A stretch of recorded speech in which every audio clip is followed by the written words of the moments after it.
I never thought my day would take such a bizarre turn, but then again, life has a funny way of throwing curveballs when you least expect them. It started like any other Saturday. I had decided to treat myself to a day at the local spa, a hidden gem nestled between two bustling streets, known only to locals and those who frequented hot yoga. I felt the weight of the week lifting off my shoulders as I stepped through the glass doors, the scent of lavender and eucalyptus wrapping around me like a warm blanket. After a long week of work and a slight spat with my partner, I craved a little self-love, and nothing screamed indulgence more than a day spent in soothing baths and rejuvenating treatments. When I finally made my way to the changing room, the bright lights flickered slightly, and the mirrors reflected an array of individuals, all preparing to unwind and ultimately transform into their most relaxed selves. I glanced at my watch and realized I had plenty of time before my appointment, so I took a moment to center myself, unhurried by the world outside. As I stood there, draped in my oversized robe, a wave of spontaneity washed over me. Maybe it was the tranquil ambience or perhaps the lingering frustration from the previous week that nudged me toward what I would later refer to as my confident, yet reckless moment. I could hear faint laughter and casual chatter coming from outside the changing room, the sound of people enjoying each other's company, and I suddenly felt the urge to join in on that liberation. With a mischievous smile creeping onto my face, I slowly peeled off the robe, shrugging it off as though it were nothing more than a layer of mundane responsibility. Standing fully naked in front of the grand mirror, I marveled at myself, feeling unburdened. But the moment I turned around and stepped out, my heart raced as I realized the gravity of what I was about to do. The short hallway leading toward the relaxation area was adorned with serene wall art, pieces capturing nature in beautiful, muted tones. But just as I stepped out, I heard laughter that was suddenly interrupted by sharp gasps. I froze. Standing there in my full glory, I felt the cool air wrap around me, prickling my skin and sending a flush of heat to my cheeks. In that instant, embarrassment overwhelmed me, but something deeper held me rooted to the spot, a strange exhilaration laced with vulnerability. I had expected free love in the spa community, but this was a little different. Out of the corner of my eye, I saw three women nearby, clad in bright, patterned bikinis and matching smiles that slowly turned into bemused expressions. One was whispering to her friends, her hand covering her mouth in playful disbelief. "Wah," one murmured, barely concealing her laughter. The tension hung thick in the air, thick enough to cut with a knife. My pulse quickened. Was I about to become the subject of ridicule? A sudden wave of doubt crashed over me. I debated retreating back into the changing room, cloaking myself in that robe once again to hide from what I assumed would be a brewing storm of judgment. But the realization of what it felt like to be exposed illuminated my mind. Nakedness, in this moment, was oddly liberating. I could either succumb to the laughter and quickly shroud myself in shame, or I could own this impulsive act and confront the crowd with a light heart. With 3 deep breaths, I mustered the courage I usually reserved for bigger battles and nonchalantly strolled past them, my chin slightly raised, pretending this was just another day in my life. I heard whispers of "Is she serious? And is this a prank?" floating behind me, but instead of crumbling, it felt exhilarating. I found a corner with plush lounge chairs and settled into one, soaking up the warmth that radiated throughout the room. The whispers faded as the serene ambience seeped back in. As I reclined, a persistent thought flickered in my mind. Was I the asshole here for setting such a bizarre precedent? Or was this simply a testament to self-acceptance? Hours passed, the sun drifting just out of sight, and I eventually retreated back to the changing room, a soft smile lingering on my lips. As I slipped back into my robe, I overheard one of the women from earlier discussing their visit while I made my way back across the main hall. I couldn't quite catch their words, but snippets like "that was really brave" caught my attention, draping warmth over my prior embarrassment, transforming it into something uplifting. Back in the sanctuary of my robe, I couldn't help but reflect on those moments of unexpected bravery.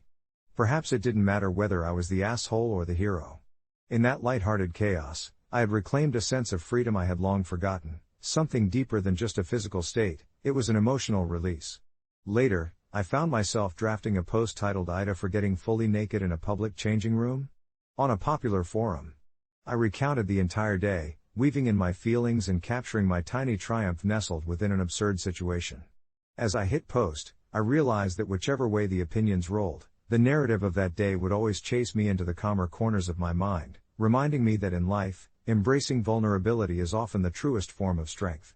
And as I drifted off to sleep that night, a content laugh escaped my lips when I thought how wonderfully bizarre life could be.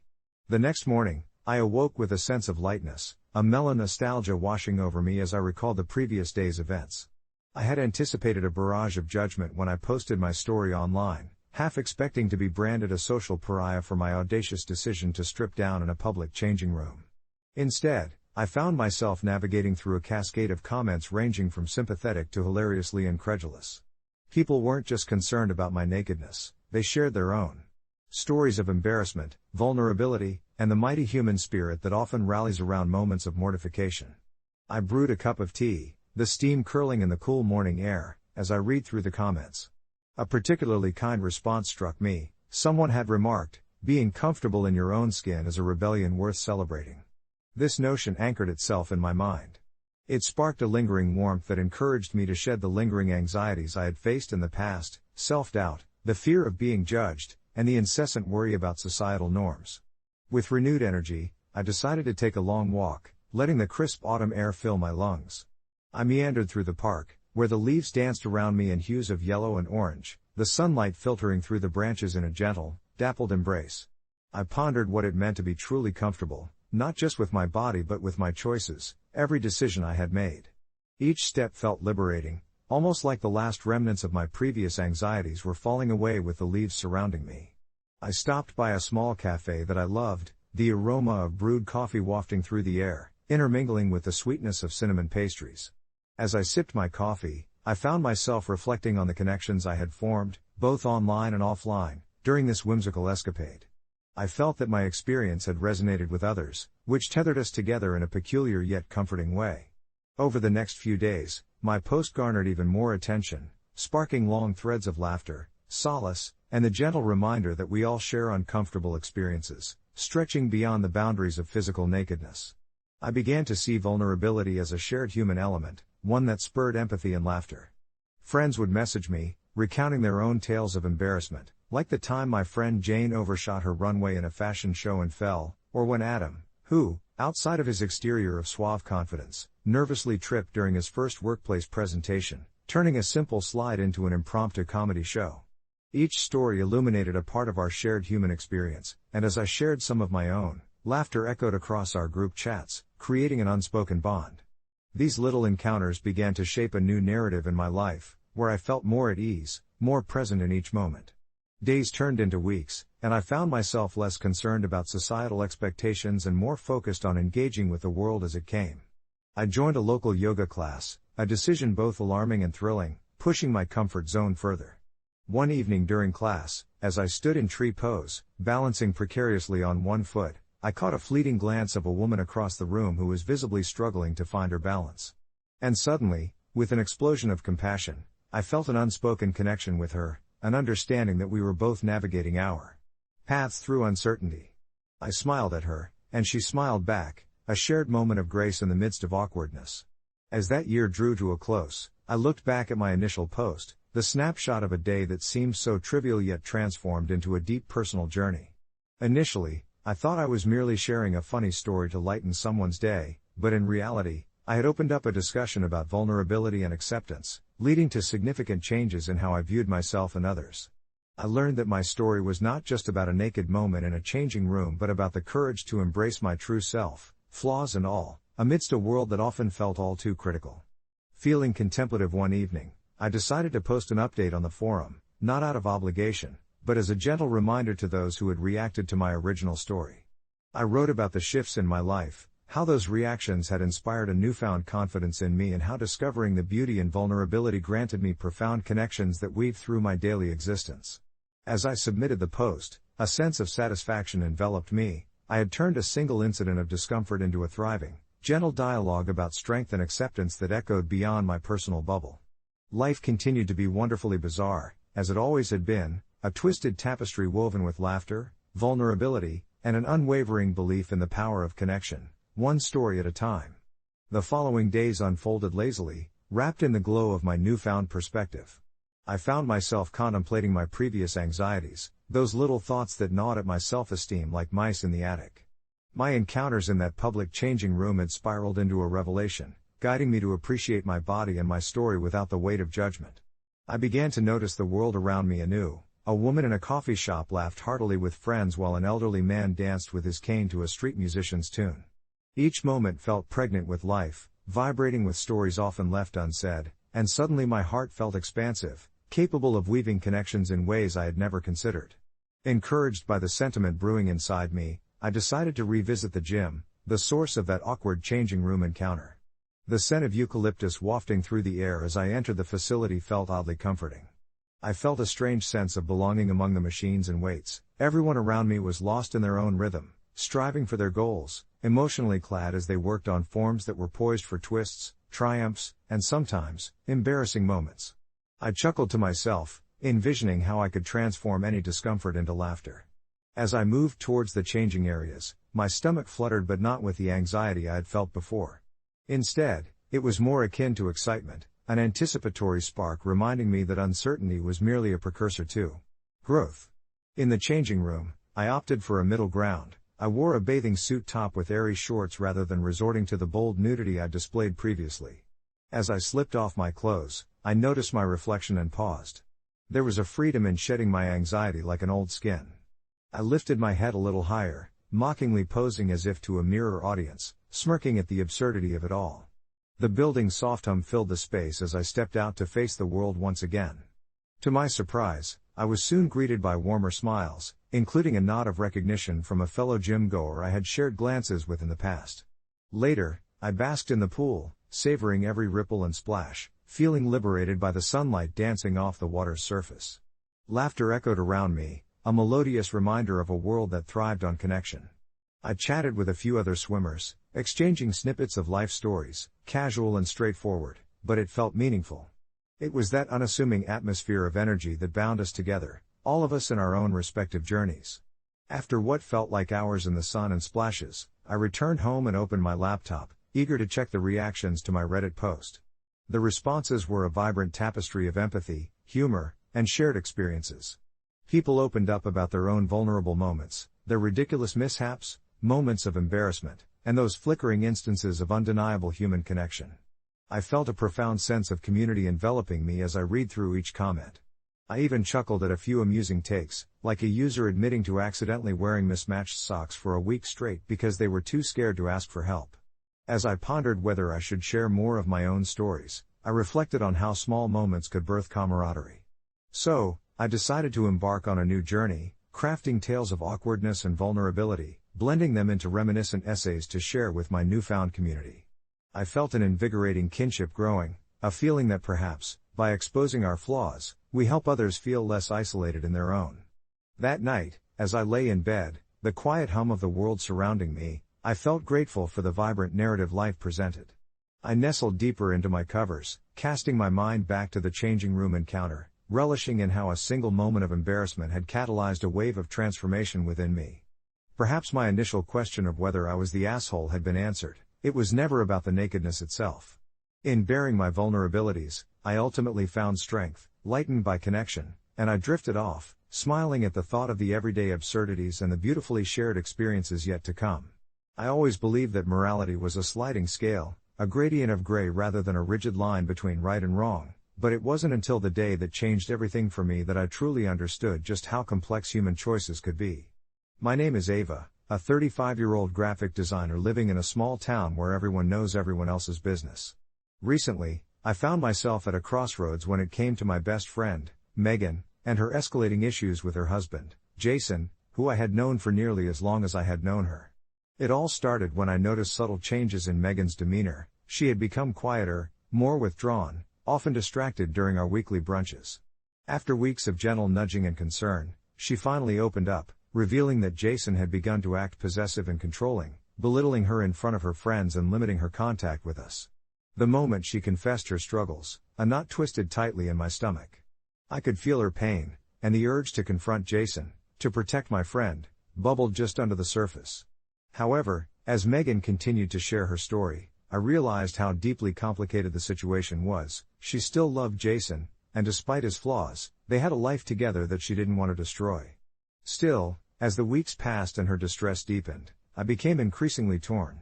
Was it right to stand by silently while she suffered? I longed to speak out, to hold Jason accountable, but with each passing day, The thought of confronting him seemed more daunting than liberating.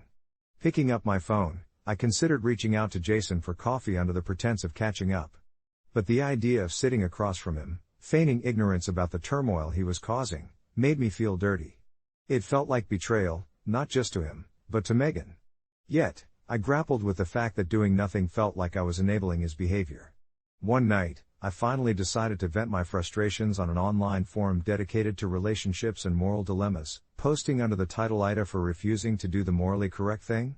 Writing it out helped, but circulating the thoughts in my mind only made the burden heavier. I didn't know what was right or wrong anymore, only that I was scared for Megan, scared for what might happen if I brought everything out into the open. Unlike most stories, mine did not fit into neat categories of good versus bad, hero versus villain. It was just a messy reality waiting to implode. Before I knew it, another few weeks slid by. Frustration began to bubble beneath my surface, tempered only by glimmers of hope as I observed Megan gradually reclaiming her voice, taking up yoga classes, meeting friends, and laughing again. However, amidst these moments of brightness, Jason still lurked in the background, his shadows looming heavier. One evening, while we were wrapping up dinner, Megan received a text that left her pale and shaking. It was Jason, apoplectic with jealousy over something trivial, her liking a post from an old friend on social media. I could see her teetering on the edge, like a bird testing the wind before flight. Thoughts warred inside me: should I step in, remind her of the strength she had shown in the past few weeks, or should I keep my mouth shut and simply be the supportive friend while allowing her to navigate her feelings? I felt like I was watching a train wreck in slow motion. Eventually, I did what I had dreaded most: I reached out to Jason. My heart pounded as I crafted a message, not to accuse him, but to express genuine concern for both him and Megan. My intention was to balance compassion with clarity, but I was met with rage and denial. I wondered if I had opened a Pandora's box that could not be closed. When he accused me of trying to drive a wedge between them, I realized the irony of my position. In my attempt to do the right thing, I had unwittingly made myself the antagonist. In the following weeks, Megan confronted me after discovering my message to him. Her eyes, usually filled with warmth, were clouded with disappointment. I struggled to articulate my intentions, the care and worry I felt, but her heart was set on defending Jason, framing my actions as indiscriminate meddling. I had breached her trust, and suddenly, I felt like I was losing her all over again. Soon after, she distanced herself from me, creating a chasm between us that I feared was too wide to bridge. Yet, time has a funny way of softening the most jagged edges of our hearts. A few months later, I received a text from Megan, a single sentence that shattered the silence: "I think I need to talk." When we met, the weight of our shared silence was palpable. Megan spoke of her feelings suffocating her, sprouting roots in the cracks of their relationship. She had grown disenchanted with Jason's behavior but felt trapped by her own heart, still fiercely in love but desiring independence. I listened intently as she unpacked her turmoil, aware that she was wrestling with the very emotions I once feared might consume her. This time, rather than leading with what I had wanted her to do, I became merely a vessel for her thoughts. In that moment, a wave of relief washed over me. Perhaps refusal to act decisively that day was not weakness but a necessary pause, allowing her to process her own feelings. By simply listening, I had helped her find the strength she inadvertently carried all along. In the months that followed, Megan started seeing a therapist and began to slowly reclaim her autonomy. They eventually parted ways, but to my joy, that didn't sever our friendship. Instead, it brought us closer as she learned to trust again, both in herself and in me. Now, whenever I revisit that challenging time, I reflect on how morality sometimes presents itself as a confusing puzzle, one where context molds our decisions, and perhaps my hesitation was the quiet space she needed to arrive at her own truth. As for Jason, he remains a specter in our past. While I refuse to vilify him, I recognize that some lessons require a deeper understanding of ourselves before we can act. I find comfort in knowing that we each navigate our paths at our own pace, learning that sometimes, the morally correct choice is simply to let someone discover their own strength. As I sit here, wrapped in the warmth of late afternoon sunlight streaming through my window, the peaceful hush of the neighborhood outside reminds me how far we've come since that turbulent chapter of our lives. My thoughts drift to the last moments we shared as a group before everything spiraled, an innocent dinner gathering where laughter danced around the table like light refracted through crystal, our conversations punctuated by the clinking of wine glasses and the steady simmer of rich tomato sauce in the kitchen. It was on that evening that I first sensed the underlying tension, the unspoken rift between Elizabeth and Jason that hung in the air like a fragile thread, barely visible but undeniably there. I remember glancing at Elizabeth, her smile a facade that cracked ever so slightly when Jason cracked his usual self-deprecating joke, an enthusiastic quip that drew a round of laughter but which I saw, in her eyes, was tinged with something deeper, disappointment, maybe, or a yearning for a connection that felt just out of reach. I had always been a firm believer in the importance of open communication, and I felt an instinctual urge to navigate the storm building between them, yet here I was, paralyzed by the weight of their love and conflict. Would I really be the one to pry it open, to force them into confrontation when perhaps Elizabeth needed to discover her limits in her own time? My heart whispered that sometimes intervention doesn't aid evolution, instead, it risks suffocating the growth that must occur organically. After Jason's sudden departure from our lives, the quiet stretched into a painful silence. Elizabeth threw herself into her art, creating with a fervor I hadn't seen before, colors splattering against canvas like the release she craved but couldn't express in words. Each brushstroke seemed to channel her pain, a cathartic reminder of resilience. I found solace in the idea that in allowing her to navigate her relationship with him, unlike the casual judgments thrown down from others in our circle, I had played an understated role in her journey of self-discovery. It was an odd comfort, knowing I had stood back, letting the fragile threads of her choices bind her together, even if the process left a knot in my own stomach. Some nights, we would sit on my cramped balcony, my old wind chimes tinkling softly in the breeze as the stars blinked like whispers overhead, and I would ask her, "Are you feeling okay?" Each word laced with genuine curiosity, waiting for her revealing truths. "Not yet," she'd reply softly, her gaze drawn to the cosmos, "but I'm figuring it out." There was something about those words, the way they hung in the air, heavy with unexpressed emotions, that settled an uneasy peace within me. I began to understand that the morally correct thing might not fray the edges of our friendships or force open wounds that needed time to heal. Instead, perhaps it simply meant stepping aside, guiding someone gently towards the door, and trusting they'd find their own way back to the light. Months passed, and I reveled in the small milestones, her laughter ringing out clearer, her sunsets painted with hope rather than sorrow. Each moment unfurled like petals in spring, moving us away from Jason's shadow and closer to a rediscovered autonomy. I would hear stories from mutual friends about where his life had wandered, the detours and dead ends that always intermingled with success. He became some mythic figure in the background of our lives. But it was strange how I could feel sympathy for him, too, an understanding that his decisions led him down a different, perhaps narrower path, even if they had hurt Elizabeth deeply. One evening, as we sat together on my balcony again, the sounds of distant laughter and music wafting through the complex, I found myself revealing my own struggles, my moments of indecision, the fears I had held tight like a lucky charm. Elizabeth listened, eyes bright and absorbing every word, and I could see the transformation within her had given her strength to bear my vulnerabilities without judgment. It felt freeing, this exchange of burdens.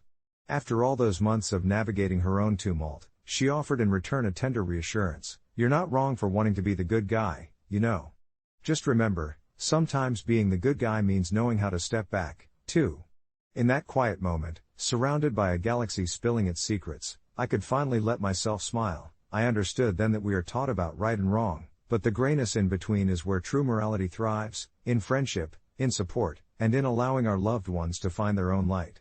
As I write this reflection of our past, I can't help but think about the cascading ripples we leave in our wake, and how, even amid the tumult, learning to foster resilience can guide us through the murk toward clarity. I'm grateful for Elizabeth and the strength we both found in our friendship, a space that flourished as we chose patience over pressure and acceptance over judgment. Perhaps the heart of this journey is just that, trusting the quiet strength we each possess, the intricacies of human connection woven into our very souls, reminding us how important it is to navigate our own truths. As I contemplate our journey, I feel the warmth of the afternoon sun filtering through the window, casting gentle patterns across the wooden floor. It's a peaceful scene, yet it's tinged with the weight of what we've both endured. Elizabeth and I have always been the kinds of friends who could spend hours tethered to each other's thoughts, sharing our stories over cups of herbal tea in that little cafe downtown, a sanctuary filled with the soft hum of conversations and the aroma of freshly baked pastries. It was there, between discussions of our dreams and fears, that we confronted the shadow of Jason, an enigmatic figure who once filled our lives with chaos. I remember that day vividly, the one when Elizabeth finally shared the truth she had carefully hidden, her voice barely above a whisper as she recounted moments of vulnerability, moments where Jason had chipped away at her self-worth with a snake's charm, always promising love yet delivering heartbreak. Listening to her pains felt like holding the last petal of a wilting flower, fragile and poignant. I wanted to rush in and fix everything, to demand she cut ties with him and reclaim her voice, but instead, I sensed a deeper truth spiraling within her, a truth she needed to discover for herself. I reassured her, my tone steady and calm, reminding her that real strength comes not from action alone, but from understanding one's own choices and standing firm in their wake. As the days turned into weeks, our dialogues evolved. Elizabeth began to unravel inside herself, peeling back layers that I didn't even realize weighed so heavily on her heart. I offered my support, a steady presence as she moved beyond what had been buried in shame and doubt, navigating the landscape of her identity. She poured her anger and confusion into her art, transforming pain into bursts of color that vibrated with the life she was reclaiming. I watched in awe as she began to bloom like the wildflowers in spring, each brushstroke a testament to her resilience. During these pivotal moments, I often found myself wrestling with my decisions. Was I doing the morally correct thing by allowing her to wander through this messy journey without directing her? I questioned whether by standing back, I was somehow failing her, but deep down, I recognized that my role was not to be her knight rescuing her from the dragon, but rather the quiet guide who opened the door to her own fortress. This reflection echoed back to the reality that sometimes love means granting the agency to those we care for, allowing them the space to face truths that would ultimately lead to their liberation. In observing Elizabeth transform, I realized her process mirrored my own in profound ways. There were moments in my past, especially in my own relationships, where I sought to remain complicit rather than confrontation, choosing the path of least resistance over the arduous climb toward honesty. Eventually, she came to a decision late one evening. I could see it in the light flickering behind her eyes as we met at our usual spot. She was filled with a kind of quiet determination, reflecting the hues of a sunset surrendering to twilight. I told him it was over, she said, her voice steady as if she were confirming an appointment rather than ending a significant chapter of her life. In that moment, I felt a swell of pride for her, a deep recognition of the strength that had always resided within her. There was fear and sadness, yes, but there was also freedom, a shedding of burdens that she never deserved to carry. We sat there for a while, letting the silence envelop us like an embrace, both savoring her brave leap into the unknown. As I look back now, it's almost surreal how life unraveled. Months pass in a wash of colors, yet the vibrant patterns of our friendship remained anchored amidst the chaos. Elizabeth blossomed in ways I had never anticipated. She began giving talks at local art galleries, exploring themes of resilience and self-discovery, while I took to writing, chronicling our journey and its lessons. The landscape of our lives was no longer cluttered with remnants of the past but infused with hope and new beginnings. We learned that the morally correct path isn't always straightforward. It can lead you through uncharted territories, revealing nuances of strength hidden in vulnerability. Reflecting on our experience, I understand now that surrendering to the complexities of human emotion is a necessity. Rather than simply navigating the seas of righteousness, we embrace the ebb and flow of life and relationships, allowing ourselves to anchor in our truths. As I pour my thoughts onto paper, I find solace in this realization. There's a quiet beauty in patience, a strength in allowing others to find their own way, and perhaps the moral compass we seek often points inward, guiding us through the tides of our own existence. And though the future will always remain uncertain, I find strength in knowing that both Elizabeth and I have learned not just to face the storms but to dance in the rain, celebrating every moment of clarity that follows. As I close this chapter, I feel a gentle warmth within, a reminder that life is but a series of interconnected stories waiting to be shared and understood. In this shared understanding, I find comfort, and perhaps, in our own little way, we are each entitled to navigate the moral dilemmas of our lives, trusting in our ability to find meaning and growth. I've often pondered the small moments that diverge and spiral into something entirely unexpected, and my life took one of those turns the day I decided to lie about my age. I was just 16, a kid on the precipice of adulthood, yearning for independence but too trapped under the weight of my parental expectations to carve my own path. When I spotted that quaint little apartment listed online, affordable, with sunlight streaming through each window and an inviting balcony overlooking a park, I felt an electric thrill rush through me. For years, I had dreamt of escaping my suffocating home life. The thought of living alone was intoxicating. So, in a reckless rush, I crafted a new identity, boldly declaring myself 21, convinced that one tiny lie was harmless.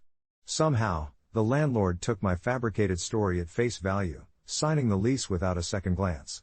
The first night in that empty apartment was exhilarating. I remember sinking into the unfamiliar couch with a glass of cheap wine, my heart racing with the thrill of my newfound freedom. Yet, as time passed, I realized I had unwittingly opened a Pandora's box. Lying about my age became a habit, a reckless thread that began to weave itself through the very fabric of my life. I found myself straddling two worlds, the carefree existence of a college student and the terrifying reality of still being a teenager. Every interaction with my neighbors and new friends came laced with the tension of my deception, and my anxiety peaked each time someone asked me to recount a story about my past. I avoided anything that might have exposed my truth, replying with vague memories crafted from bits and pieces of friends' experiences and the stories I gravitated toward online. I reveled in the freedom but became increasingly engulfed by the guilt of my deceit. My little sanctuary morphed into a gilded cage, and as the months rolled on, I felt the pressure mounting. One evening, I returned home after a long day at my high school, only to find my neighbor Leah waiting for me outside my apartment. Leah was 22, a free spirit with an infectious laughter that echoed through the halls, and somehow, I had allowed myself to get close. She had welcomed me into her circle, and I was terrified of the moment she would discover my truth. Yet that evening, she simply turned to me and asked if I wanted to join her for a dinner with her friends, a casual invitation that filled me with both gratitude and dread. I spent the night dodging questions like they were bullets and laughing a little too hard at jokes that I couldn't fully understand. But underneath the surface, I felt it creeping in, the weight of my deception. I would always be looking over my shoulder, waiting for the inevitable crash when my lies would unravel. The breaking point came on my birthday, which I had kept a secret from everyone. I didn't want to face the shame of revealing my actual age, but I felt so alone as I stared at the clock, watching the hours tick by. Leah and her friends surprised me with a small cake as they ambushed me with a chorus of happy birthday, only I felt shattered inside. That night, I gathered the courage to pull Leah aside, my palms clammy with anxiety. And with my heart racing, I confessed everything, how I had fabricated my age and the spiral of lies that followed. She stared at me in disbelief, her laughter evaporating into silence. I braced myself for rejection, for anger, but instead, she paused, her expression softening as she took a deep breath. "You're still you, with or without your fibs," she said quietly. "Just be honest from now on." It wasn't a magical resolution, but in that moment, something shifted within me. I realized I needed to take ownership of my truth, as complicated and messy as it was. I began to dismantle the layers of my facade, allowing those around me to see the real me, a confused teenager navigating adulthood. Though it didn't erase the past, I began to mend my relationships, unexpected friendships blossoming from the ashes of my dishonesty. The landlord eventually agreed to let me stay despite learning my true age, seeing the growth within me as I started taking responsibility. Looking back, I realized that snowballing can lead not just to chaos, but to unexpected positivity. I learned that the weight of truth carries its own freedom, and while I never would have chosen that path, it shaped who I am today. Life is not about the perfect facade, it's in the moments of genuine connection and vulnerability. And to the world, I now stand as I am, an imperfect being with tales of mistakes and lessons that remind me to embrace authenticity. Update: a year has passed since the confessional night, and I'm now navigating college, still in that same apartment. Leah and I have formed a close friendship, not based on my pretensions, but on real shared experiences, going to flea markets and sipping lattes while dissecting life's absurdities. I still catch myself looking back at that version of me, aware of how far I've come. Recently, I even wrote a letter to the landlord expressing my gratitude for believing in me during a time when I didn't believe in myself. He wrote back, reminding me that we all make mistakes and grow from them. Life is a winding journey, and I'm thankful for every twist and turn that brought me to now. But the journey hasn't always felt like smooth sailing. There have been moments, especially in the quiet hours when I reflect on my life, where a shadow of doubt creeps in, wondering if the foundation of my adult life was built on deception. During some of our flea market trips, as I flipped through vintage records and marveled at dusty books, I found myself revisiting that fateful decision at 16. It's funny how small fibs can grow into intricate webs that weave through our lives, binding us to choices we never intended to make. My friends would often laugh it off, joking that my made-up age had granted me an air of sophistication that belied my imagination, but there were times when I felt like I was playing a role in some bizarre play, always afraid someone would pull back the curtain and expose the truth. One evening, while we sat at our usual cafe, the sun dipping below the horizon, I hesitated when a local reporter approached our table, asking about my perspective on young renters in the city. My heart raced as I weighed my options, the words swirling around in my mind. I could easily slip into witty banter, call upon years of life experiences to fill the void, but what would that say about me? Would any of it matter if the foundation of my voice was rotted with untruths? I made a split-second decision, answering in broad strokes, citing statistics from research I'd read rather than lived experiences.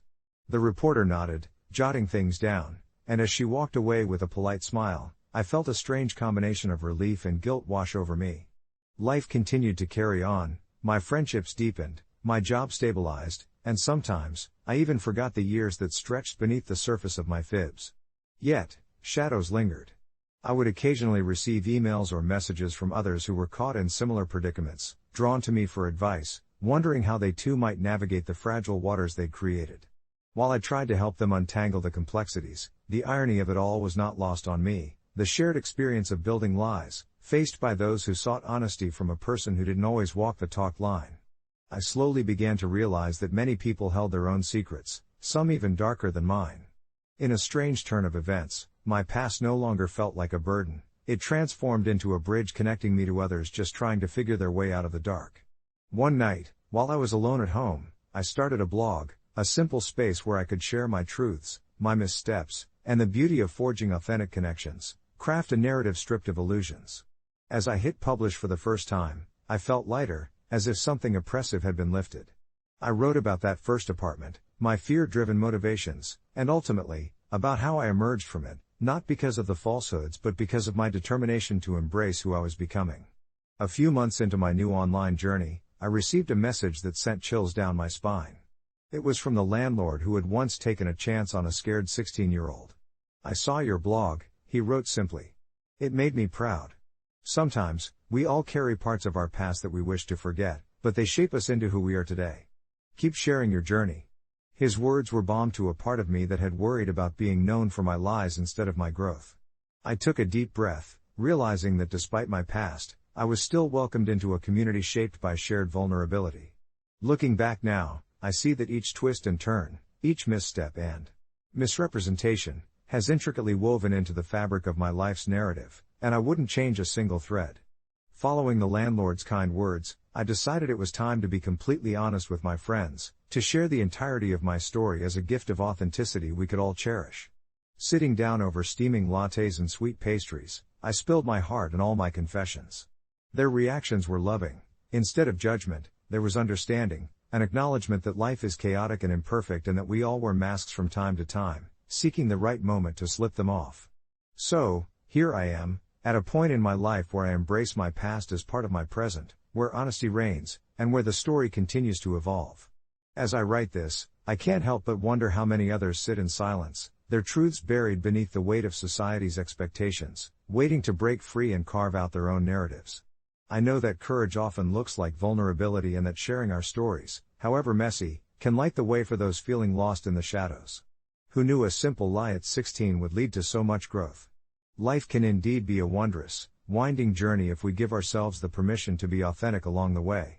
As I sit here, reflecting on the winding path that brought me to this moment, I can't help but think of how transformative the last few years have been. The initial thrill of my bold deceit had worn off long ago, replaced by a profound realization that authenticity is far more liberating than pretending to be someone else. In the years since I hastily claimed an age that belonged to someone wiser than me, I've navigated a maze of experiences that have shaped my identity far more than that flimsy lie ever could. I remember the moments of doubt, the nagging voice whispering in my ear, telling me that I wasn't worthy of the life I had built, that one day the truth would emerge and all my hard work would crumble around me like a house of cards. Those fears hung over me, a gray cloud threatening to unleash its downpour at any moment. But with each passing day, I learned more about myself. I discovered my passions, falling in love with the art of photography, a pursuit that allowed me to capture the subtle beauty in the mundane.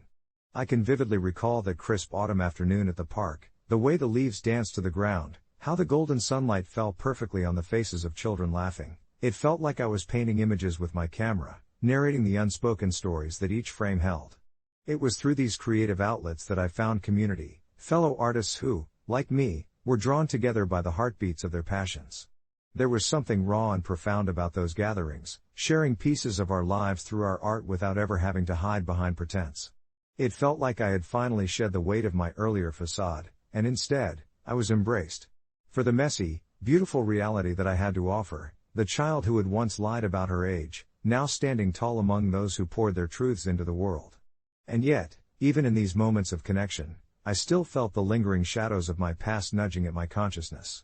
I anguished over whether I should come clean to my friends about my youthful deception, questioning if such a revelation would shatter the fragile tapestry of trust that I had worked so diligently to weave over the years. Then one evening, as I sat with a friend I had grown particularly close to, Sarah, with her infectious laugh and knack for enlightening conversations, we dove deeper into our respective struggles. I could see the way she battled her own insecurities, the way she compared her journey to others, especially on social media, where the reels of polished lives could leave one feeling utterly inadequate. It struck me then that maybe sharing my story might alleviate some of her burdens and offer her solace in realizing that we are all wrestling with our own narratives, imperfect and beautifully complex. With a trembling heart, I admitted to her my truth, the fib about my age, the fear of being seen as an unworthy child. Instead of recoiling, Sarah leaned in closer, her eyes wide and understanding. To my surprise, she didn't judge. Instead, she shared her own secret, a time when she had pretended to be more established in her career than she truly was, a facade birthed out of fear and desperation. It felt like a domino had fallen, setting off a chain reaction of shared confessions. Topics that previously felt taboo were suddenly free to roam between us. What began as an anxious confession morphed into a profound exchange of intimacy, where we offered pieces of our flawed existence to one another, a dance of vulnerability that, while unnerving, solidified our bond even further. As our conversations layered over one another, painting a richer tapestry of our friendship, I noticed that pain and joy cohabitated in those stories, each lending strength to the other. By the time the sun had set, casting soft shadows across our faces, I felt a wave of liberation wash over me. It was the first time my lie didn't feel like an anchor, but rather, a stepping stone towards deeper truths and connections. Since that night, I've made it a practice to embrace my authenticity, especially when it comes to friendships.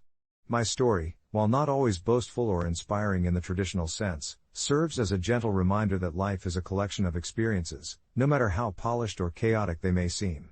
As I write this, I still find myself in moments of reflection, grappling with the remnants of my past misrepresentation, but instead of shame, I feel a sense of gratitude. It pushed me into the depths of myself, forcing me to confront my fears and rise above them with compassion for both the younger me and the person I am becoming.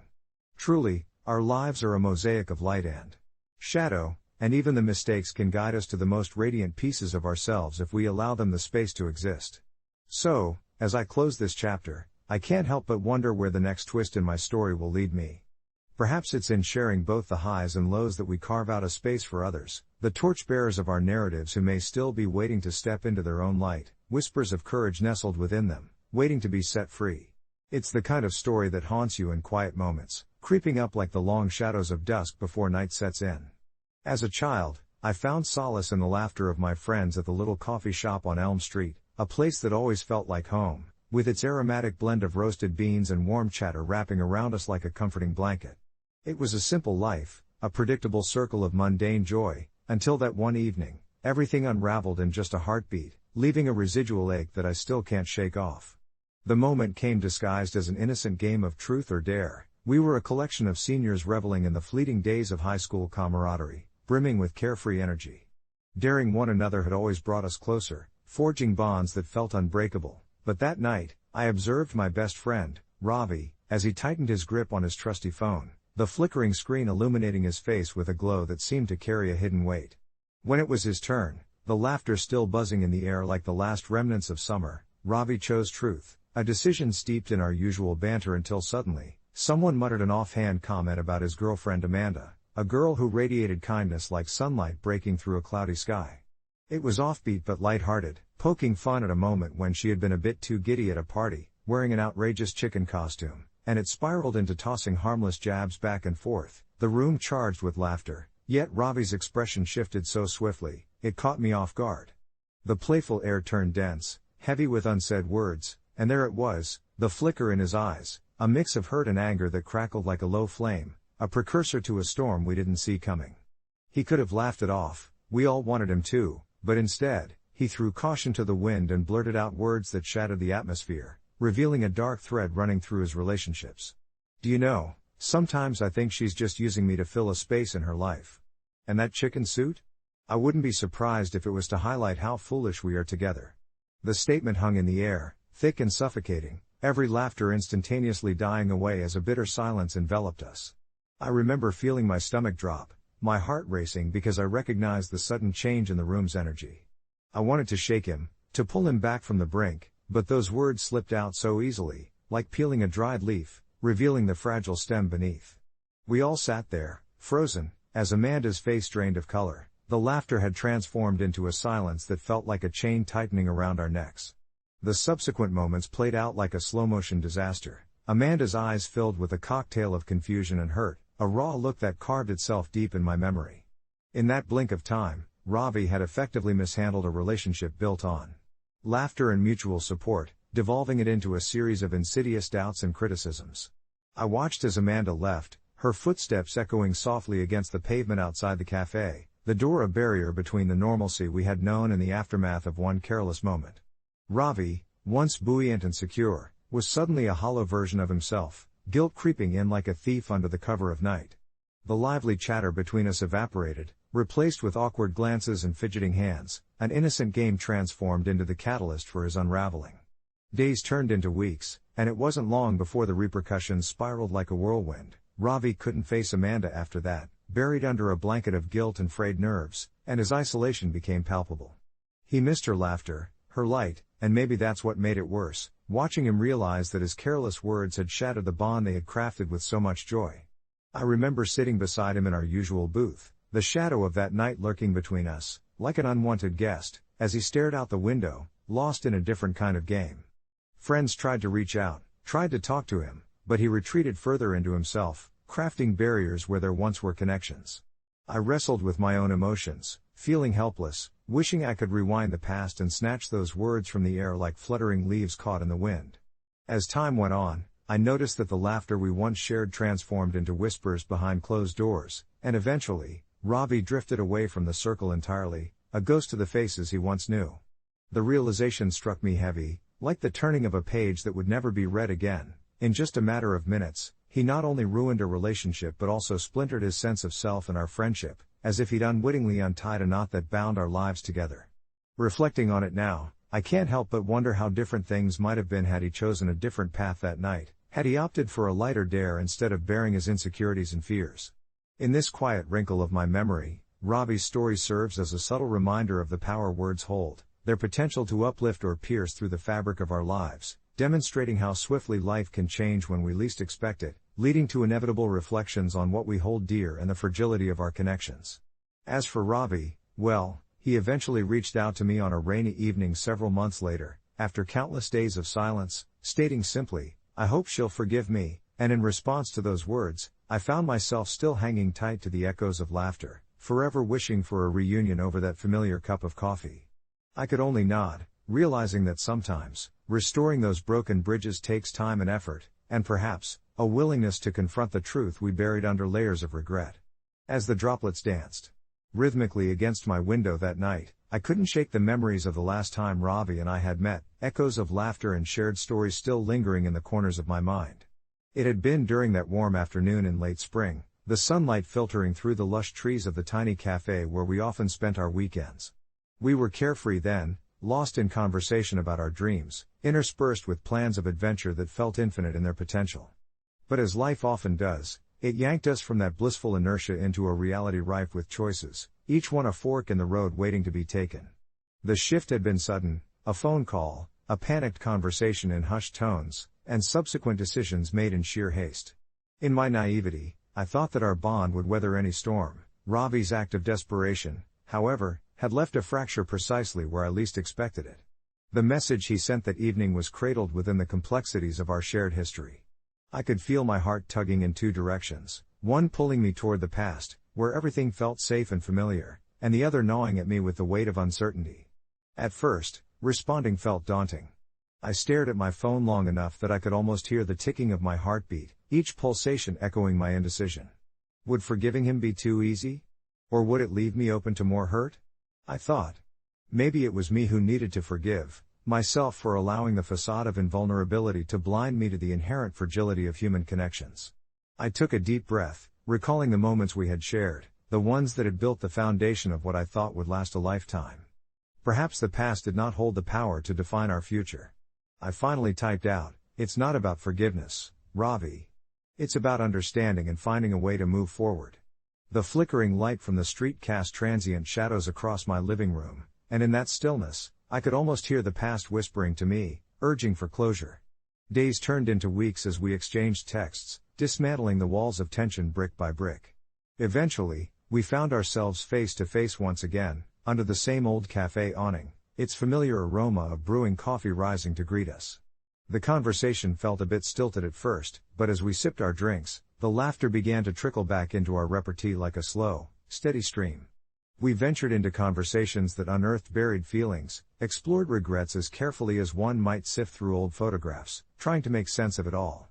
As Ravi shared his experience of that life-altering decision, the clarity of his remorse wove through each word, heavy with the knowledge that it was not just his life that had unraveled in minutes, it was a tapestry of bonds, trust, and affection that had hung precariously on a wall shared with many, and in that intricately woven space was the reality of pain and healing that sometimes felt insurmountable. Listening to him, I couldn't help but feel a collective understanding that our stories, while undeniably personal, belong to a more universal narrative, a dance between love and loss, hope and despair. Each experience echoed the knowledge that we are all just trying to navigate our paths through this chaotic symphony called life. Hours melted away as we reminisced, our laughter enveloping the cafe, which seemed to cradle us in its familiar embrace. Perhaps the most liberating moment came when I noticed that, in allowing ourselves to confront the past, we had freed the present to shine through, unburdened. There was a sense of grace and understanding that connections, while fragile, also hold immense strength when nourished with communication, empathy, and honesty. As I walked home that evening, I carried with me a renewed hope, a subtle but undeniable shift in my heart. I had learned that time holds a certain magic. It doesn't eliminate pain, but rather, teaches us to cohabitate with it, redefining what it means to forgive and be forgiven. Whether or not our paths would run parallel again, I felt lighter, as if the shadows that had quietly lingered were finally beginning to lift. Perhaps there would come a day when Ravi and I would share another cup of coffee, this time a celebration of resilience, a testament to our journeys filled with missteps leading to redemption. Or perhaps, in the grand tapestry of life, we would simply find ourselves caught by chance in the tapestry of moments, still reaching out for those bridges, a little more tender than before, understanding of the immense fragility that we all shared. It was a realization that life is but a flicker of time, a collection of minutes where decisions can break intricate patterns or redirect them towards new beginnings, and ultimately, we become the authors of our own stories. The week following Ravi's message, as the rain drizzled down my window and formed little rivers that traced irregular paths down the glass, I felt a profound shift in my heart. The gray clouds outside reflected the mixture of uncertainty and hope swirling inside me. I thought about how quickly things can spiral, how, in mere moments, a decision can cascade, changing everything that follows. Ravi had not only lost a relationship, he had unwittingly set off a chain reaction that upended his life and the lives of those around him. The regret in his voice that night lingered in my mind like an echo, a reminder of the precariousness of every choice we make. I imagined him in that coffee shop where we shared countless laughs, now perhaps sitting alone, sipping something bitter while staring into nothingness. I remembered a time, long before his fall from grace, when we sat at that same cafe, our dreams spilling over our mugs as we plotted our futures with an eagerness that seemed to belong only to the young and unburdened. But life has a way of catching up with you, I mused. Often when you least expect it. I decided then to reach out, to suggest we meet. Surely, there was healing in confronting the past, in standing side by side and daring to speak of what had happened, rather than letting it hang in the air like that final, awkward question before a departure. It took only a short message, a casual invitation framed in care and the memories of laughter, for him to respond with enthusiasm laced with a weariness that told me he had been waiting for this moment. We settled on a small, quaint cafe, the kind that held the charm of an old friend. The aroma of fresh coffee and baked goods wafted through the air, wrapping around us like a warm embrace. When I arrived, I spotted him at our usual table, a slightly worn look on his face, a testament to both time and the struggles that occupied it. The once vibrant spark in his eyes had dimmed, replaced by a glimmer of hope tucked behind a veil of regret. As we exchanged pleasantries and sat down, the air felt thick, charged with unspoken words and a potent mix of what-ifs. I couldn't help but notice how we both had changed. The innocence of our younger selves seemed impossibly distant. "I've been thinking a lot about that night," he began, his voice barely a whisper, and I could sense the weight of the walls around his heart crumbling slowly. We revisited memories, the good and the painful, and somewhere amidst the stream of shared laughter and sorrow, there emerged a fragility more profound than I ever anticipated. Ravi confessed how one misstep transformed his once promising future into an abyss of sadness, a single night where poor choices redefined his relationships and shattered long-held dreams. He spoke of his wake-up calls, the sleepless nights, and the relentless thought of how he had torn apart the very threads that connected him to the people who mattered most. I listened, each word a brushstroke painting the stark rawness of his journey, one that had changed him in ways I could scarcely comprehend. Yet amidst the confessions, I also felt a stirring of admiration for the courage he displayed in standing before me, owning his mistakes with humility rather than bitterness. As the conversation deepened, narratives intertwined, and we rediscovered that the essence of our friendship remained intact, nestled under layers of experience and time like treasures forgotten yet cherished. The moment felt electric, transformative even, as we gradually ventured into those tender territories of forgiveness and understanding. I could finally voice how I had felt during those haunting months of silence, how the echoes of our camaraderie had haunted me in odd moments, how easy it had been to slip into narratives of anger and resentment instead of compassion and patience. His eyes reflected understanding, and we both recognized the beauty and acceptance in recognizing our human flaws. By the end of our conversation, something shifted in both of us, an unspoken agreement that healing wasn't about erasing the past but about embracing it, weaving it into our ongoing saga rather than letting it define us. As I stood to leave, I looked back at him, a smile breaking over my face, and for the first time in what felt like an eternity, I felt light, untethered from the burden of past mistakes. We exchanged promises to meet again, and reluctantly, I watched him leave with a tentative hope stirring in my chest.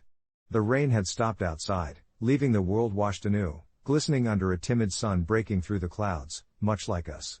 As I walked home, I reflected on our meeting. Life is indeed a series of fleeting minutes, and in every one of those moments, we are granted the chance to reclaim what was lost, to celebrate resilience, and to recognize that while we may stumble, we always have the power to rise again, a little wiser and a little kinder to ourselves in the face of fragility. For as long as I can remember, there has been a phrase that rattled around in my mind like an old song stuck on repeat: "You can't have your cake and eat it too." It was one of those sayings my mom would toss out during our weekly Sunday dinners, not that I ever really understood what it meant. I mean, if you had cake, wouldn't you want to eat it? That question had gnawed at me since I was a kid, and as I grew up, I started to view this conundrum as a metaphor for my life choices, especially as I navigated the tricky waters of my on-again, off-again relationship with Jess. Jess and I had met in college, our paths colliding like two planets destined to orbit one another.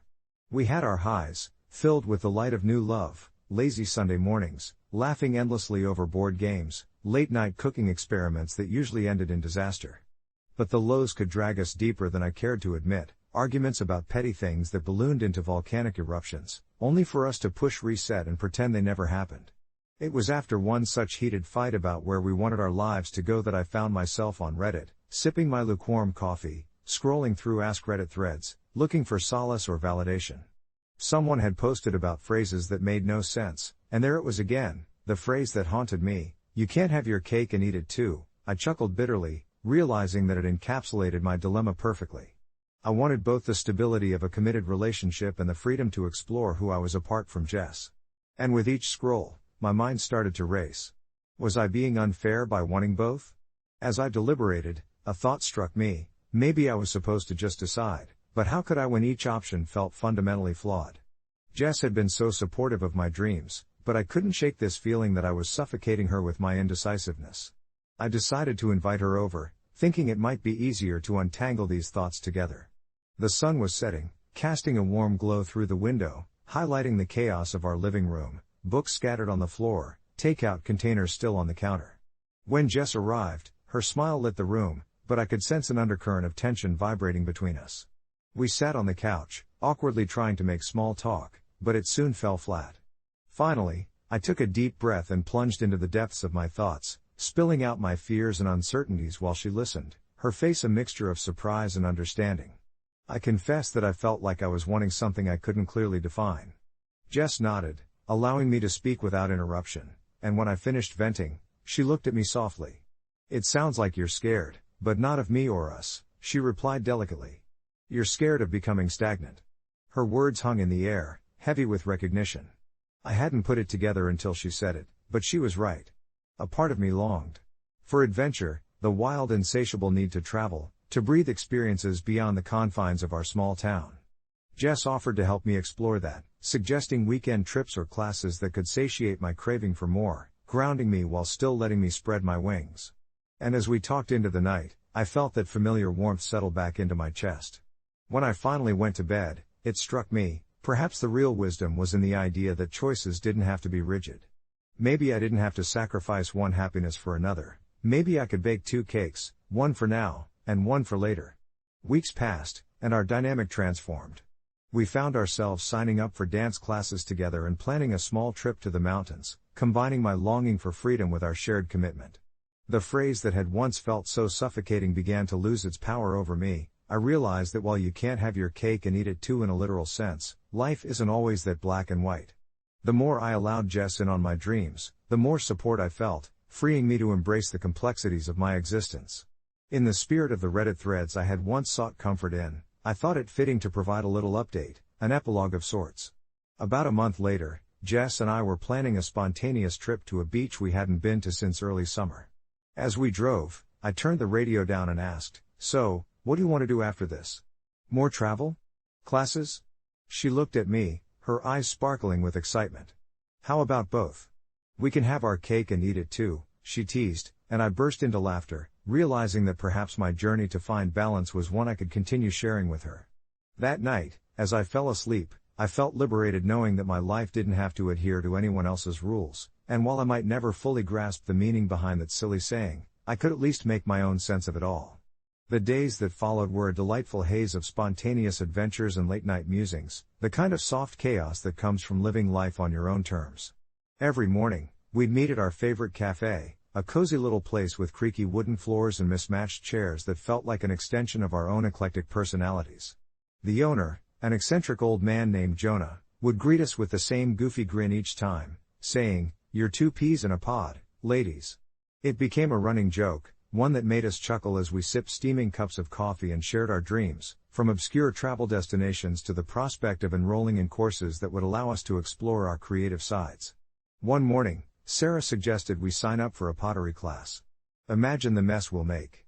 It could be a disaster, but a fun one," she nudged, her enthusiasm infectious. I hesitated at first, intimidated by the idea of molding clay, then remembered my newfound mantra about balance. "Why not?"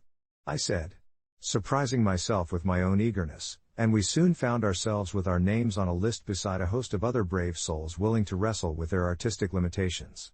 The class turned out to be one of the most rewarding experiences. We fumbled, laughed, and accidentally flung handfuls of clay at each other.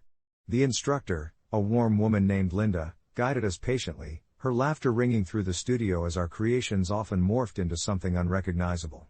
Yet, with each failed attempt, I felt my heart loosen, the tension of needing to excel slipping away with every imperfect pot or crooked vase we shaped. It was liberating in a way I'd never expected, the act of creating becoming a therapy session and a celebration of our flaws and companionship. After one particularly absurd class where we mistakenly mixed red and green clay, resulting in an unpleasant shade that resembled an unappetizing stew, Sarah turned to me, her hands covered in a mixture of colors, and said, "Look at that. We just became abstract artists." As weeks passed, we also found ourselves exploring goods at local flea markets, capturing moments with our phone cameras, and building an impromptu scrapbook of our debauchery, filled with ripped ticket stubs, photographs of us making exaggerated silly faces, or random notes we jotted down purely for laughter's sake. One evening, while flipping through our new book of misadventures beneath the glow of fairy lights on Sarah's balcony, a wave of pure gratitude washed over me. I couldn't help but reflect on how far I had come from being trapped in the rigid expectations I'd once believed I had to follow.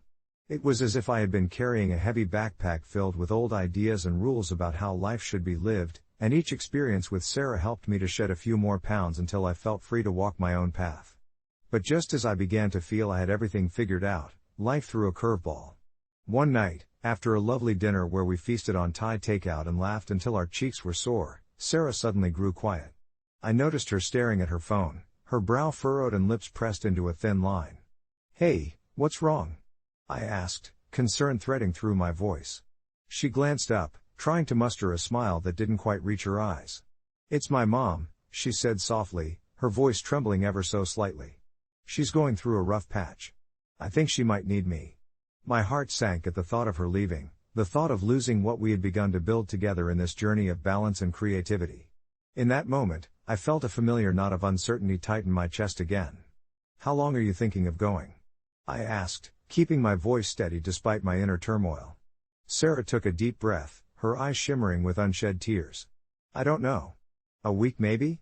She just sounds really overwhelmed and I feel like I should be there."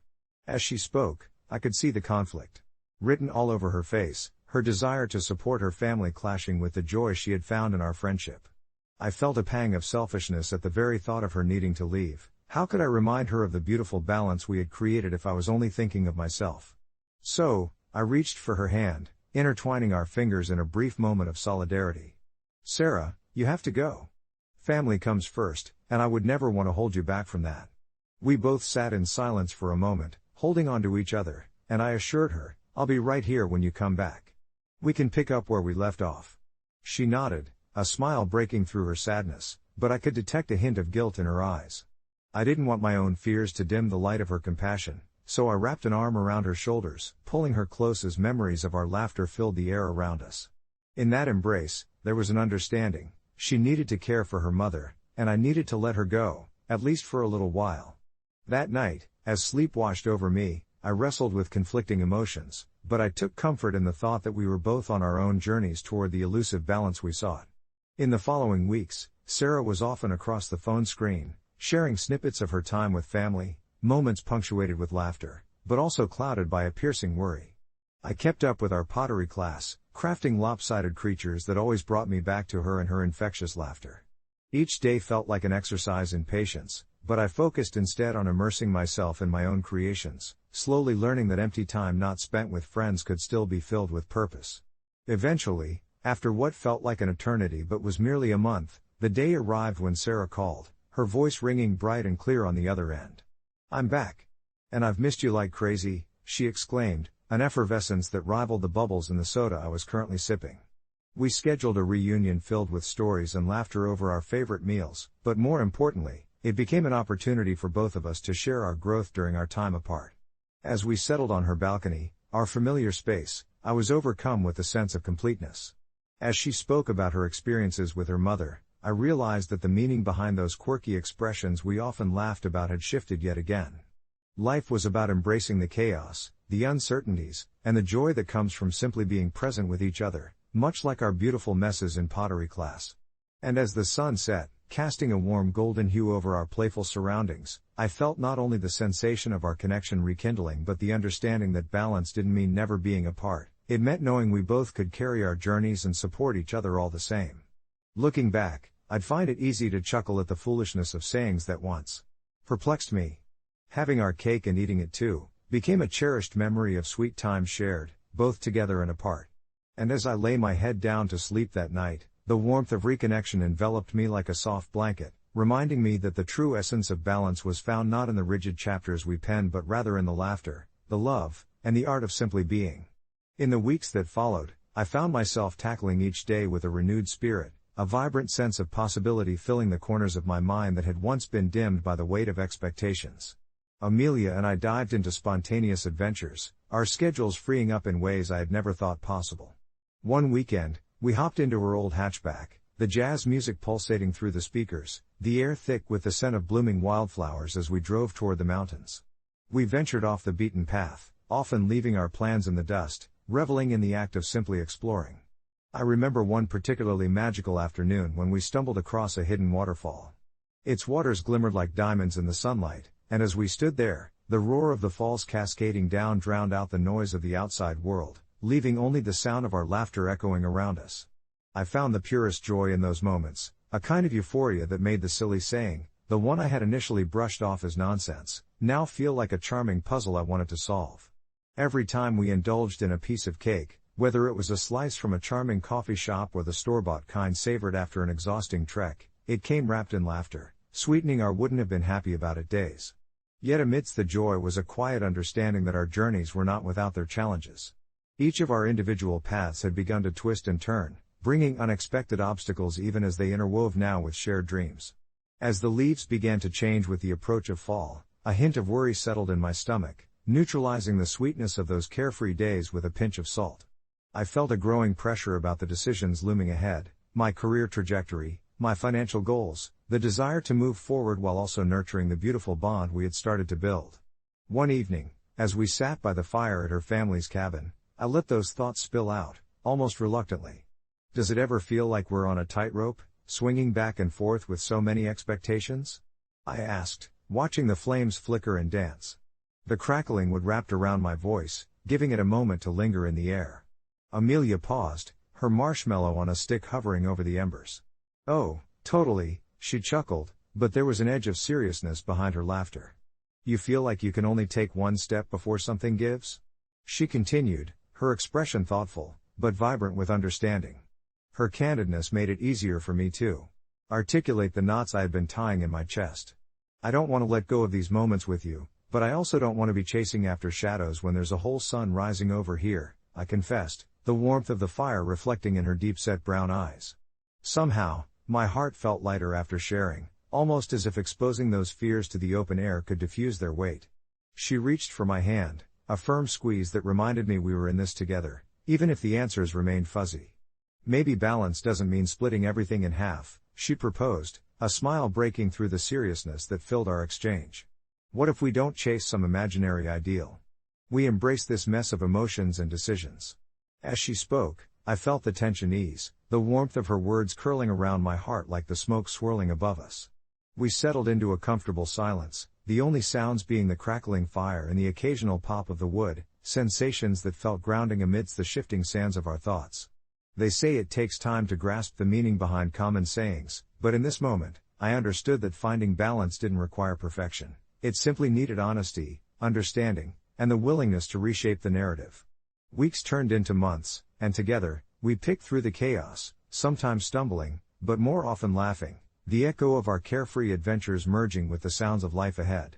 The holidays approached, and with them, discussions about where we might go next and how we could create lasting memories together. One evening, as snowflakes blanketed our town, I made a cake, our favorite recipe, as a way to toast to where we were and where we might go. The scent of vanilla woven with cinnamon filled her kitchen, wrapping us in warmth while echoing with nostalgic laughter from our past. As we enjoyed that cake, rich and decadent, it hit me how much I had grown. In my urge to find clarity, I had found companionship and the beauty of shared experience. I had learned to savor not only the sweet moments but also to embrace the complexities of life that often trailed behind, understanding that even in chaos, there could be joy.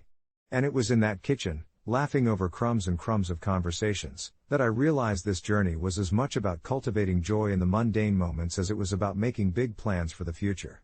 Months later, and as I sit here now reminiscing on those days, I have a sweet piece of knowledge tucked away in my heart. It isn't just about having our cake. It's about finding the right people with whom to share it, making sense of the nonsense together, crafting our own meanings, and knowing that in our laughter and shared experiences, we were crafting a life that looked unexpectedly beautiful. And so, with the summer sun peeking through my window and the birds chirping in delight, I take a deep breath, ready for the chapters that lay ahead. Blissfully unaware of the surprises they might hold. For as long as I can remember, my parents have always been strict when it comes to what I read. They believe in shielding me from the dark side of literature, books they deemed inappropriate or dangerous, which often encompassed anything that challenged the status quo or stirred my imagination too vividly. This led to an interesting internal conflict for me. While I was desperate to escape into worlds full of adventure, mystery, and, yes, even the darkness they so feared, I felt trapped under their watchful eyes. It all began one chilly autumn afternoon when I stumbled upon an old box in the attic while searching for my winter clothes. Inside were worn-out paperbacks, the covers faded and spines cracked, titles that made my heart race with excitement just reading them. 1984. Fahrenheit 451, and even the perks of being a wallflower. I couldn't believe my luck. I rifled through the pages, inhaling the musty scent of forgotten stories, my mind racing with ideas of how I could read them undetected. So I devised a plan. I would lie about volunteering times at the local community center, creating a facade of altruism while I secretly lost myself in the pages of these banned books, snatching moments at home whenever I could, hidden in the dim light of my room, thoroughly engrossed in worlds that dared to challenge the ordinary. The thrill of reading each book was amplified by the tension of nearly being discovered. I can still feel the anxiety my heart would drum up as I heard my parents' footsteps approaching my room, the panic of tossing the book beneath my bed or pretending to be occupied with homework. Every day brought a renewed sense of rebellion, and though I felt guilty for lying, the joys of reading and the new perspectives I gained were intoxicating, filling parts of my soul that had felt stifled under my parents' protective grip. However, as the months went on, my deception began to weigh heavily on me, gnawing at my conscience like an unwelcome stranger. The guilt was persistent, a dark shadow that stretched longer with each borrowed moment spent in those fictional realms while my reality lay neglected. It felt like I was double living, one life as the dutiful daughter and another as a voracious reader devouring forbidden fruit. I found myself drawn into the narratives to escape the guilt, grappling with complex characters and moral dilemmas that had me questioning the very lines between right and wrong. The stories opened my eyes wider, forcing me to confront my own beliefs, and with each page turned, I realized more about myself than I had ever anticipated. Finally, the inevitable day came. I returned home earlier than usual from my volunteering, boisterous laughter echoing in the hallway as I overheard my parents discussing a recent scandal involving a local family, something that triggered my instinct to flee, the kind of wild and uncontrollable urge to hide, to keep my secrets tucked away from prying eyes. As I entered my room, barely able to breathe, I found myself staring at the open books piled on my desk, the pages fluttering in the gentle breeze from the cracked window. In that moment of reckoning, I found clarity. It wasn't just the thrill of the stories but what they taught me about facing truths. I had built this elaborate tapestry of lies, and it felt utterly exhausting. That night, after tossing and turning, I gathered the courage to write my parents a letter, something raw and heartfelt, confessing everything, the lies, the books, my need for understanding, and my thirst for knowledge. I left the letter on the kitchen table and went to bed, feeling strangely light, like a weight had been lifted off my chest. When I woke up the next morning, my parents were waiting, and my heart raced, not with fear but hope. What followed was a lengthy conversation filled with unexpected discoveries. My parents shared their own fears about the world, how they wanted to protect me from the confusion and chaos that could come from confronting uncomfortable truths too soon. In the end, I found out that they were more open than I had ever imagined, their love for me woven tightly with their fears, and together, we discussed what I had read. I had anticipated rejection, but instead, I found a middle ground, a new agreement where we could explore literature together, perhaps even tackling some of those challenging books as a family. Looking back, it wasn't only about the thrill of defiance, it was about forging deeper connections through honesty. Now, about 6 months later, the shadows of guilt have dimmed, replaced by a deeper understanding between my parents and me, an understanding that has allowed me to step into the world of literature freely, knowing that while the stories may challenge us, they also connect us in the most profound ways. My mom even recommended a few books of her own, and I often find us discussing the very themes that used to frighten me. Sometimes I wonder, if I had never lied, would we have ever reached this point of openness? The irony of my confession becoming a bridge instead of a chasm still lingers, a perfect reminder that sometimes honesty is the doorway to liberation. And as the weeks rolled on, I found myself embracing not just the books I had once furtively devoured, but also a genuine relationship with my parents that had blossomed from my initial deception. The irony persisted like a quiet echo in my mind. What had begun as a mere act of rebellion had paved the way for understanding, empathy, and connection. Our late-night discussions started to feel more like exchanges between equals instead of the monologues I once dreaded. For the first time, I could speak freely, my tentative words met with thoughtful consideration rather than dismissiveness. My mom, whose narrow view of the world had previously felt like a cage, revealed layers I had never seen. She spoke of her own teenage years of confusion and rebellion, of the tightly bound expectations surrounding her, of books she had longed to read but felt were never provided for her. It was a two-way street, paved with vulnerability and mutual respect, and I often imagine that many parents in the world might also find themselves carrying unexamined fears and baggage that color their judgments. My father surprised me when, during one of those evenings, he pulled out a well-worn copy of 1984 from a shelf, a silent testament to his own teenage curiosity. He read passages aloud, his voice rising and falling like a gentle wave, and I sat transfixed, watching as he began to articulate thoughts he had held back for years. The stories we shared soon morphed into discussions about freedom, censorship, and the ways in which the world often seeks to bind us with invisible chains. They were discussions that blurred the lines between parent and child, inviting me to express my own thoughts about why the narratives of the past were as relevant today as they had ever been. As these conversations expanded our world, I noticed subtle shifts in my parents' demeanor. The tension that often filled the air, the silent judgments exchanged during dinner, began to dissipate, replaced by questions that probed deeper than just homework or weekend plans. I revealed, in time, my hidden treasure trove of other books, banned or otherwise, in a hesitant effort, expecting disbelief or reprimand, yet their only response was curiosity, a desire to understand why I was drawn to those particular narratives. My parents eventually suggested we read one of my secret titles together, creating a new family tradition around literature.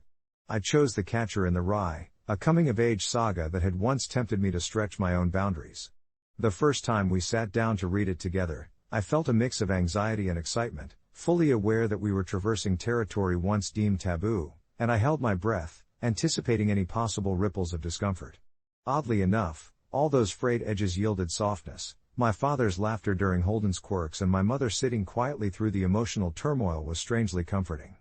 With every shared passage, every discerning glance or nod in agreement, I sensed the walls between us continuing to dissolve further, brick by brick. It became clear that for all the hidden chapters of our lives, honesty had acted as the ink that penned a renewed narrative for our family. Relaying my experiences became a healing process, not just for me, but for them, too. It was as if we had embarked on a literary quest together, confronting harsh truths, handling abrasive characters, and making sense of complex emotions that each book evoked. The old fears I had felt about them severing ties, if I confess, turned into rays of understanding, defying any expectation. It was hard to believe I once feared their judgment. These moments of connection had become both a refuge and a revelation. We initiated a new phase in our family life centered on exploration and acceptance, each book we read together leading us to deeper conversations that demanded both vulnerability and courage. Through our shared experiences, we began to explore the world outside our home, conversing about its many wonders long after the books were closed. Months later, during a warm autumn evening, as we wrapped ourselves in cozy blankets on the porch, my heart swelled with gratitude. We shared our latest reads, each story a testament to the struggles and strengths of human experience, and the laughter that enveloped us felt as natural as the rustling leaves around us. When the conversation culminated in my unique tale of deception, I chuckled, recalling how artfully I had woven my narrative of lies. I remarked, only half jokingly, how ironic it was that this all turned out for the best. My mom chuckled softly, a knowing smile dancing on her lips. "Isn't it funny," she mused, "how a little lie can lead to something so honest?" In that moment, as we exchanged gentle glances full of unspoken understandings, I fully grasped the power of stories, not merely as vessels of adventure or lessons learned, but as bridges built, connecting us in our humanity. For now, honesty had become our family's new currency, one that brought us closer than I ever could have imagined, and I fell asleep that night with the warmth of 1,000 shared tales cradling me, a soothing reminder of how beautifully complex and connected our lives had become. For a while, everything felt perfect, a harmonious balance in our family life nurtured through dialogue and literature.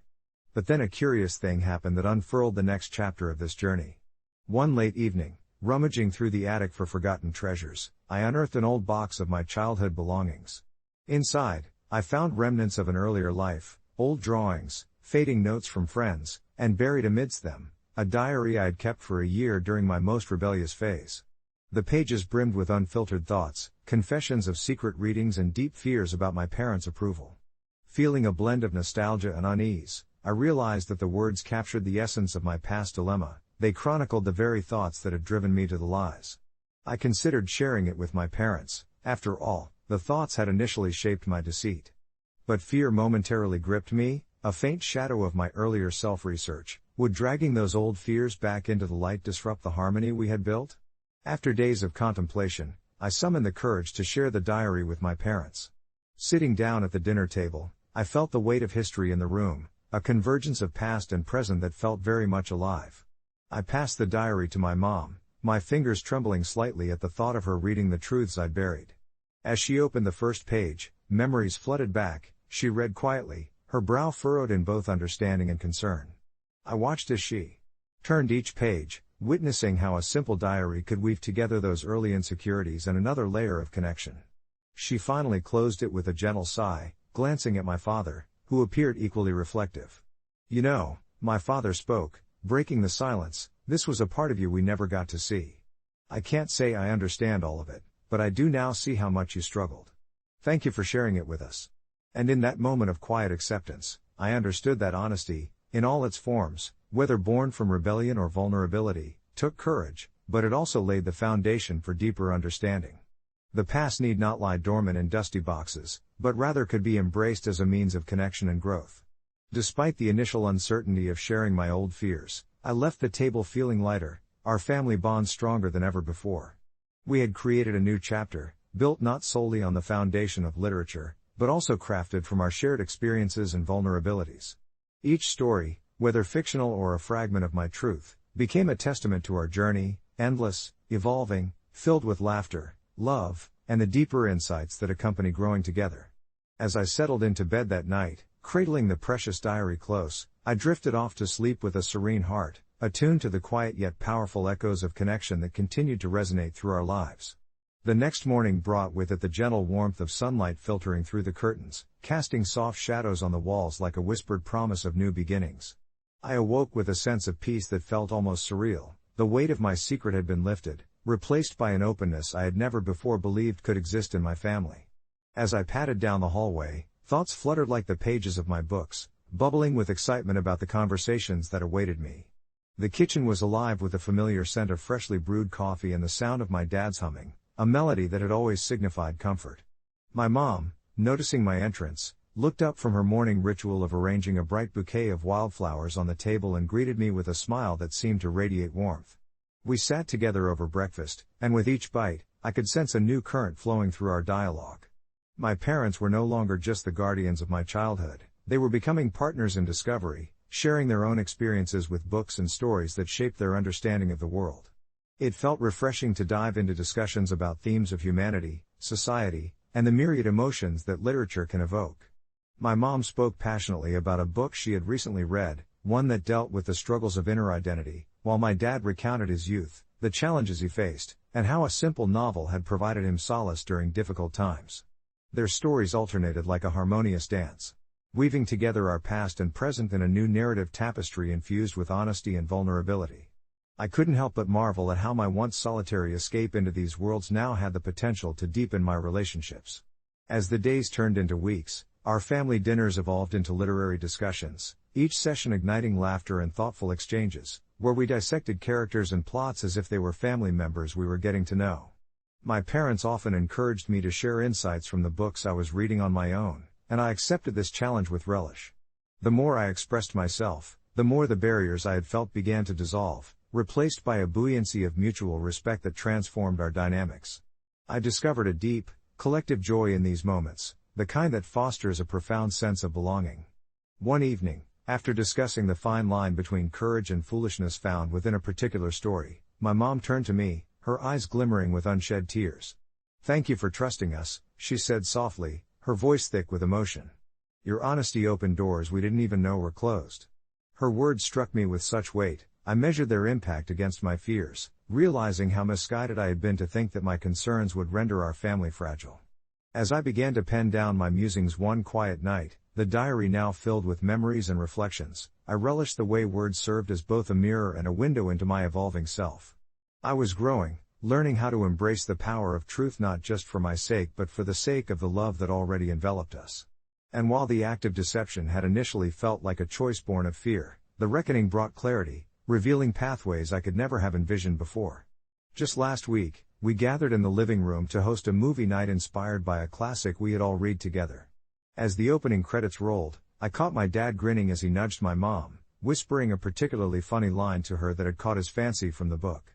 That shared chuckle was electrifying, a poignant moment that affirmed what we had built, a space where laughter and the wisdom of stories intermingled freely, a sanctuary for our expressions. As we settled in to watch, I felt a wave of gratitude wash over me, realizing that within those walls, we had created a fortress of understanding forged through the power of narrative. As my eyelids grew heavy against the backdrop of flickering images and communal laughter, I felt comforted by the thought that my journey had only just begun, that there were more chapters yet to unfold, rich with the echoes of voices we love and lessons that continue to challenge and inspire us.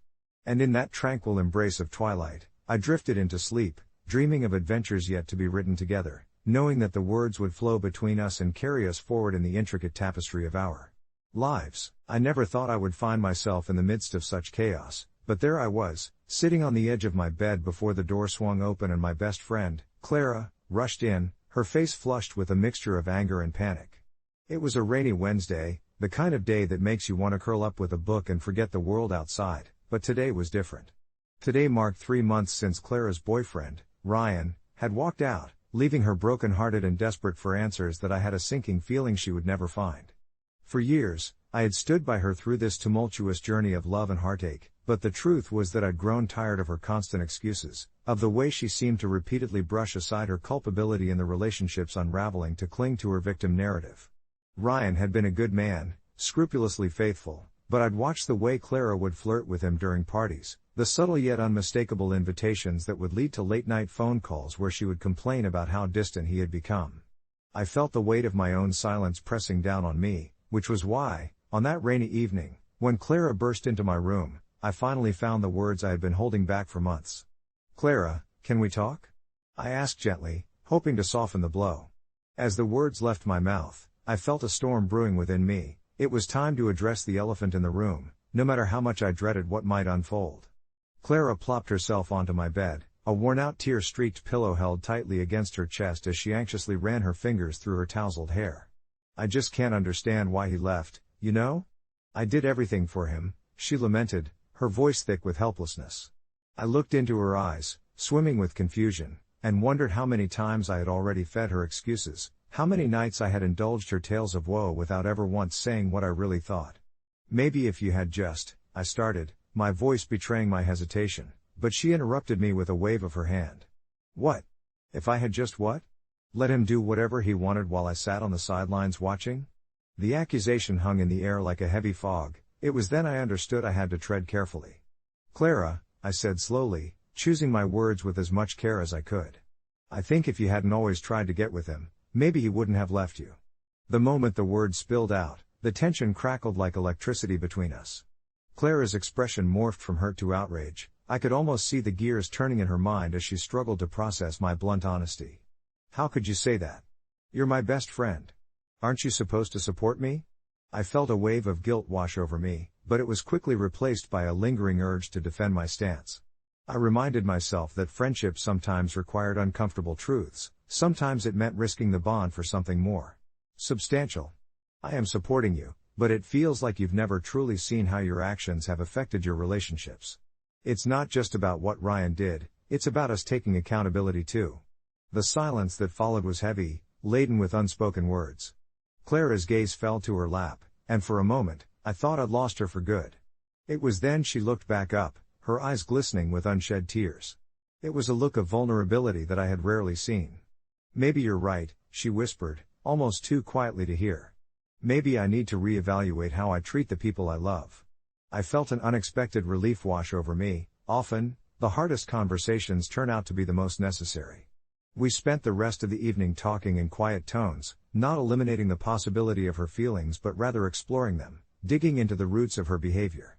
Each shared memory seemed to stitch us back together, slowly mending the cracks that had begun to spread between us.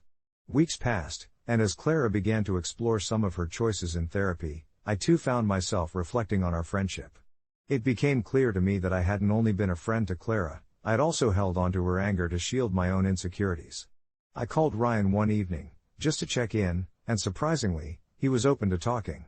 He spoke about how difficult the breakup had been for him, acknowledging the tension between the three of us. It was strange to see another person's hurt mirrored in my own thoughts. After all, hadn't all of this stemmed from a place of miscommunication? Maybe we all had a part to play in this tangled web. In the end, our friendships deepened but morphed into something new. Clara found solace in a different place of strength, and Ryan began to explore his own journey of healing. And me? I learned that sometimes addressing uncomfortable truths is a pathway to a better understanding of ourselves and the relationships we value the most. Months later, when I invited Clara to talk again, I could tell we were two friends who had survived a storm together. "You know," she said with a wistful smile. "That was a real turning point, wasn't it?" I nodded, feeling the warmth between us, the shared strength formed through honesty and confrontation, a bond that, while bruised, had somehow been made stronger. And maybe, just maybe, we would find our way back to laughter and light, as friendships are prone to do. I sat with her in that quiet moment, reflecting on how rain often gives way to the sun.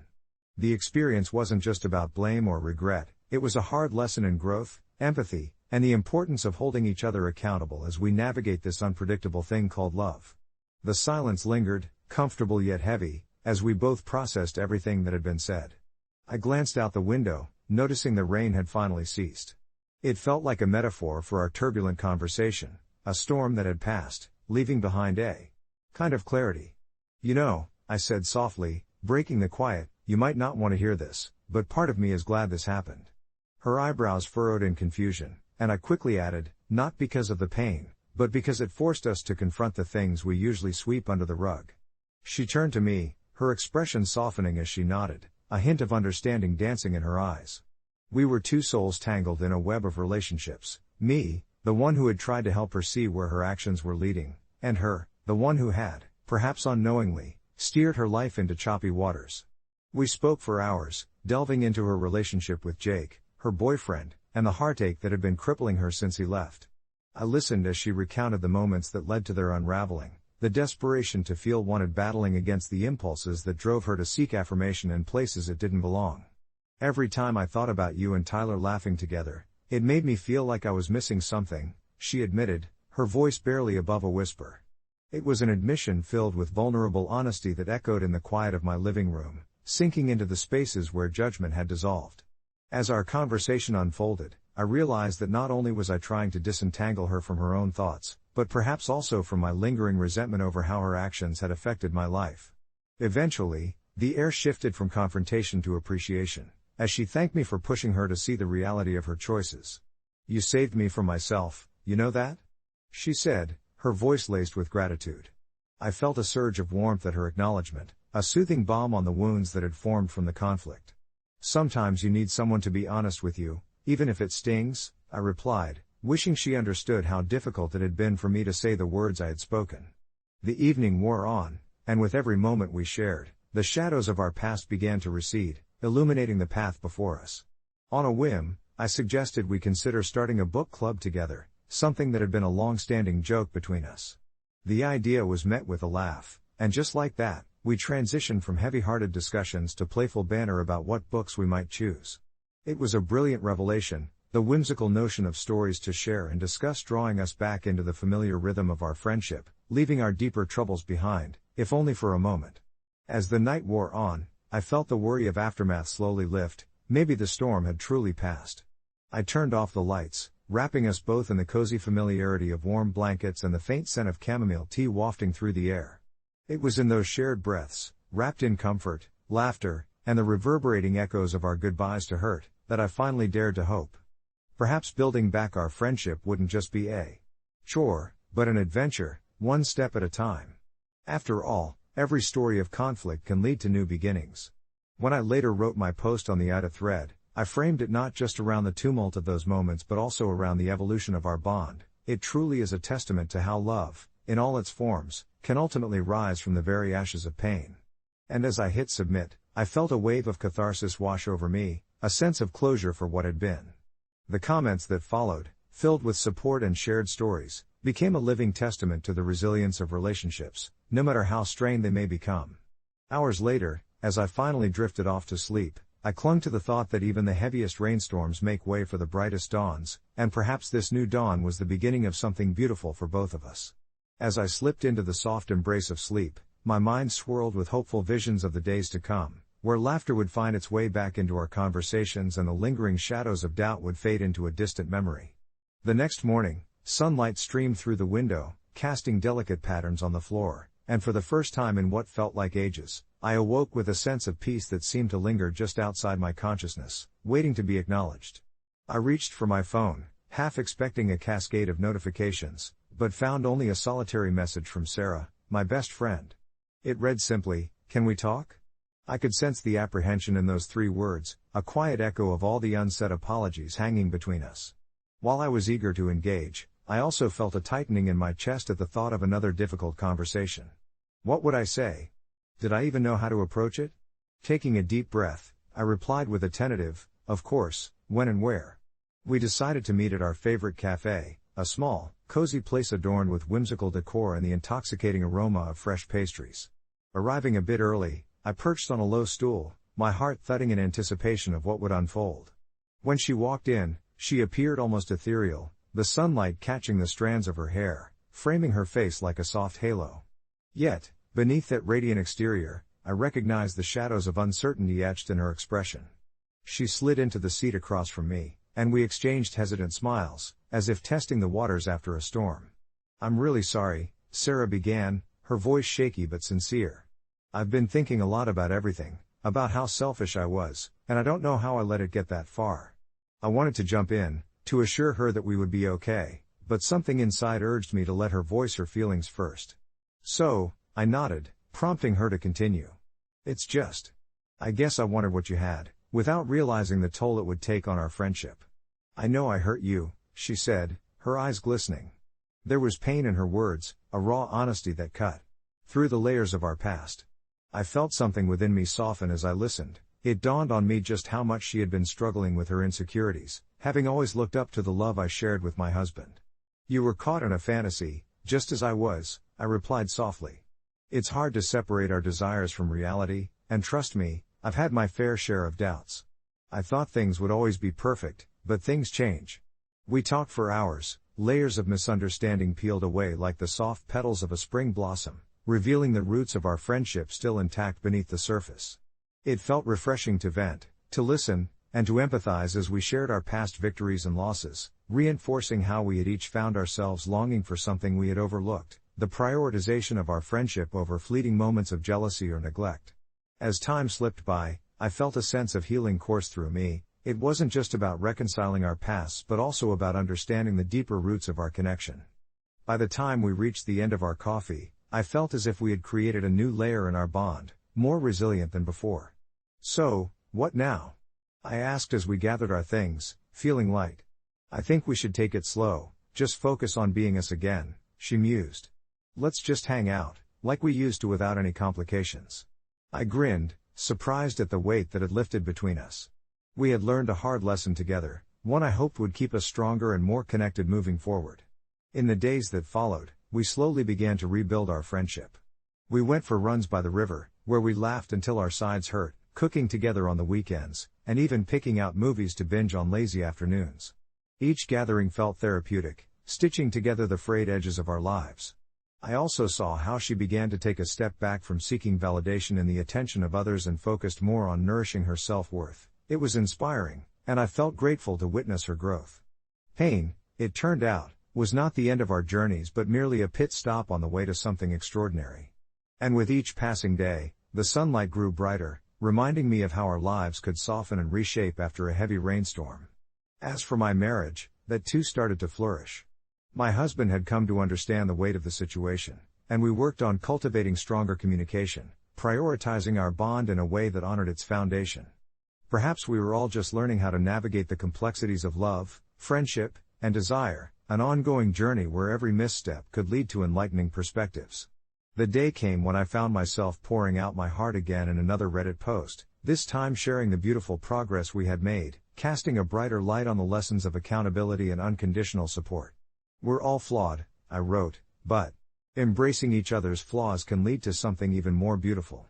It was cathartic, feeling the words tumble out freely, no longer burdened by resentment but buoyed by hope. As I hit submit, I looked out the window at the dawn breaking over the horizon, the colors blending seamlessly together, and for a moment, it felt like I was standing at the brink of an adventure, one built on healing and sincerity. What followed was a stream of encouraging comments and heartfelt messages from fellow Redditors who had experienced their own journeys of reconciliation, and they reminded me that the most difficult paths can lead to unexpected destinations, the small moments of joy, the laughter shared over coffee, and the deepening of true friendship. Just as I had hoped, the rain had brought forth a new dawn, and now, with each gentle wave of connection that rolled in, I understood that sometimes, the darkest storms create the most stunning landscapes. It was a quiet Saturday morning when the email arrived, its subject line gleaming like a neon sign in my inbox: birthday party invite. My heart sank slightly, not because the party itself was unwelcome, but for the title attached to it, Ava's 10th birthday bash. You see, Ava, my only daughter, had been living with her mother since our bitter divorce 2 years earlier, a divorce that had taught me both the depths of heartbreak and the importance of fighting for what is right. We had agreed on shared custody and tried our best to keep things cordial for her sake, but time had dulled the edges of our cooperation. Excitement mixed with unease brewed in my chest as I opened the email. In it, Ava's mother, Sarah, had laid out the details of the party she was throwing at her new boyfriend's house, complete with a rented bouncy castle and a promise of cupcakes that were to die for. I smiled at the thought of my daughter laughing with her friends, but the invitation felt like a bitter reminder of the distance that now existed between us. I hadn't been included in the planning, had no input on who was invited, or, more importantly, whether I would be invited to join the festivities.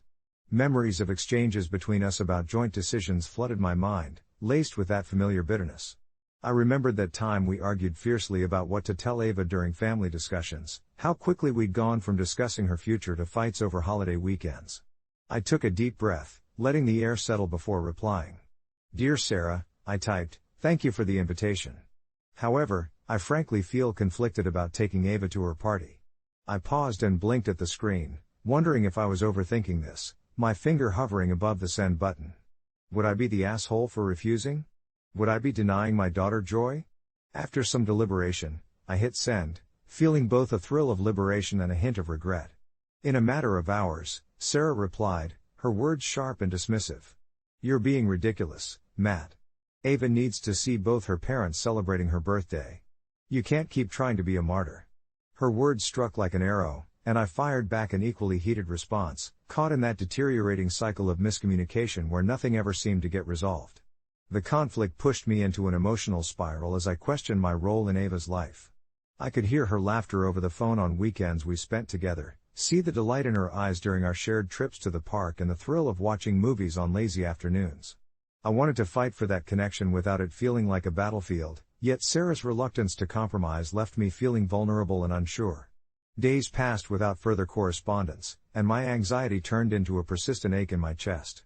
Each moment spent in silence echoed louder than the last, leaving me haunted by thoughts of Ava blowing out her candles without me there to cheer her on.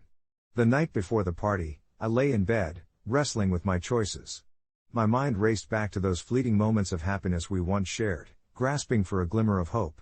I recalled our annual rituals, how we made her birthday a grand occasion, replete with silly games and heartfelt surprises. I longed for us to return to that simple joy, the laughter shared between family, but reality painted a different picture, one of estranged relationships and unspoken grievances. In the early hours of the morning, I finally decided to call Sarah, feeling resolute. I dialed her number, the sound of it ringing echoing like a drumming heartbeat. "Hey," she answered, her voice clipped and guarded. "I know it's early, but can we talk?" I asked, choosing my words with caution. Her sigh broke the silence, a long-held breath released into the phone. We exchanged our feelings, our resentments, an emotional tug-of-war of apologies and accusations, laying bare the path that had led us down this difficult road. After what felt like an eternity of talking, I reached a tranquil point of acceptance. "I want Ava to be happy," I finally said. "I just want to feel included in her life, even if it's complicated." There was a pause filled with vulnerability on the line before Sarah softly spoke, "Let's make sure she knows we're both here for her. You can come to the party, I want her to have both parents in her life." The relief that flooded through me was overwhelming, like a drowning sailor finally surfacing to breathe. The next day, I arrived at the party, unsure of what to expect, my heart pounding not from fear, but from nervous anticipation. As I stepped into the backyard, the sound of laughter enveloped me, and I saw Ava, dressed in a vibrant pink dress, her smile widening as she spotted me. It felt as if time stood still, and in that moment, I knew I had made the right decision. There were still obstacles to navigate, shared custody would always be a delicate dance, but we were trying our best, learning along the way, brick by brick, to rebuild the trust that had been lost. As I watched her blow out her candles, surrounded by friends and family, I realized the most valuable gift of all was the experience of unity, the warmth of love shared, even amidst distance and misunderstanding. A part of me still questioned if I had been wrong in sending that initial email, or if my bravado had cost me opportunities, but in Ava's shimmering eyes, I saw hope, and I knew I was no longer alone in this journey. Update: a few weeks after the party, Sarah and I had started attending a family counseling session. It was one of those stepchild scenarios in the modern age, a tug-of-war between two parents still grappling with recent wounds. Upon recommendation from the counselor, we embarked on this journey together, to communicate better, to understand each other as co-parents. We even laughed about the birthday debacle, realizing it had been a miscommunication wrapped in hurt feelings. In the end, what mattered was that through our trials and tribulations, Ava was thriving, and it urged us towards newfound cooperation, building bridges rather than walls. The journey was ongoing, but for the first time, it felt like I was no longer standing at the edge, but rather stepping gently onto the path ahead, guided by the laughter of a child who would always remind me of the beauty of resilience and love. As I settled into this new chapter of co-parenting, I found myself reflecting often on those tumultuous months leading to Ava's last birthday. The air in our home had shifted. It no longer felt heavy with unspoken grievances but rather light with the potential for mutual understanding. I vividly recalled the night after we had come to our resolution, how we huddled together in the living room, the flickering candlelight casting warm shadows as we all laughed at old family videos. The laughter of Ava, ringing clear and joyous, was infectious, her innocence a gentle reminder that often our adult worries seem trivial in her world. With her small hand clasped tightly in mine, I realized how simple life could be when it was guided by love and honesty, and I could only hope that this newfound warmth would continue to envelop us as we all navigated our separate but intertwined lives. Despite everything, those moments of vulnerability led to deeper conversations with my ex-wife, Rachel. I had always respected her as a co-parent, but now I appreciated her humanity in ways I hadn't before. Our late-night discussions flowed naturally, each of us peeling back layers of our hearts that we had long held concealed, all because of that one birthday party. It astonished me how a single event, one that had felt so incredibly pivotal at the time, could pivot the course of our co-parenting journey so dramatically. We learned to reach out to each other more, to share our anxieties about Ava's growth, her school, and her relationships with friends. Most importantly, we took turns checking in, not just on Ava, but on ourselves, too. This, in turn, opened a door to discussions about how we wanted to celebrate Ava's next birthday. Instead of leaping into a full-blown party with all the trimmings, we decided to involve her in the planning. One evening, I found an old box filled with colorful craft supplies and, just like that, an idea was born. With a few art supplies and her unfiltered imagination, Ava took to planning her birthday like a seasoned event organizer. I smiled while looking at her sketches of a backyard picnic, whimsical animals made from recycled paper, and an entire theme dedicated to her favorite fairy tale characters. Rachel and I shared fond gazes, both proud and a little amused by our daughter's youthful ambition. We both knew she had inherited our tendency to elaborate far beyond what was necessary. As the day approached, what struck me most was the undeniable camaraderie building between Rachel and me. The only struggle left was to find a suitable day when our schedules aligned, which, surprisingly, we accomplished without any friction, something I would have previously thought impossible. Ava's birthday party arrived, and the day was as enchanting as she had envisioned it.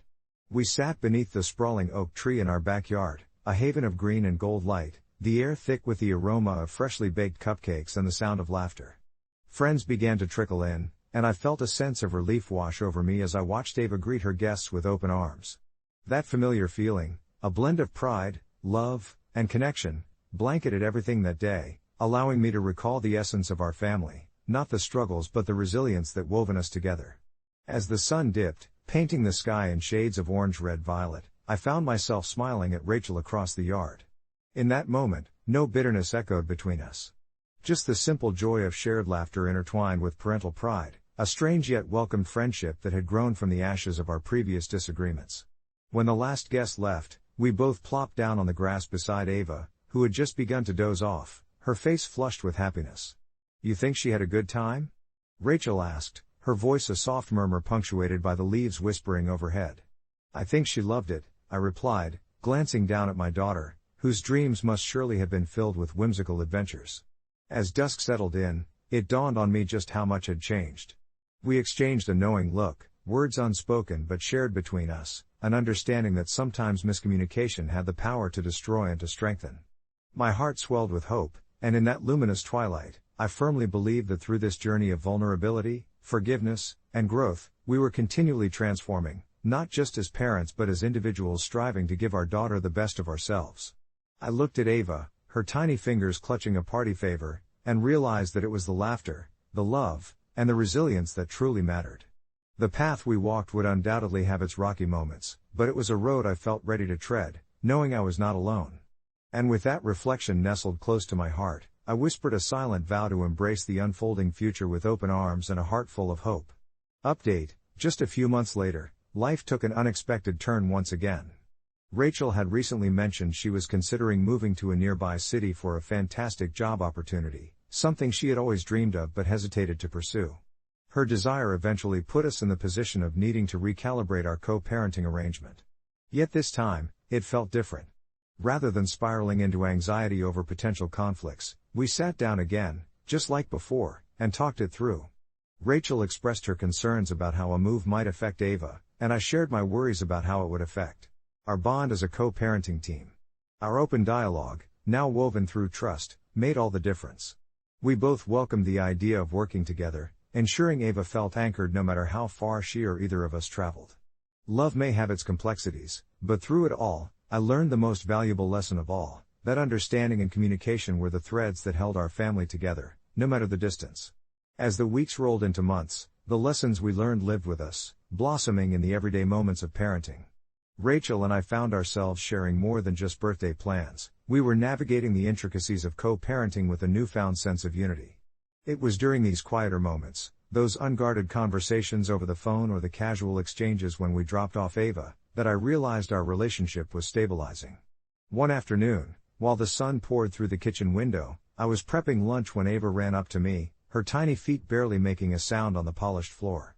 With a big smile, she held out a crayon drawing depicting a sprawling family tree with Rachel and me as the roots, strong and intertwined, and our branches reaching out to represent her growing circle of friends and family.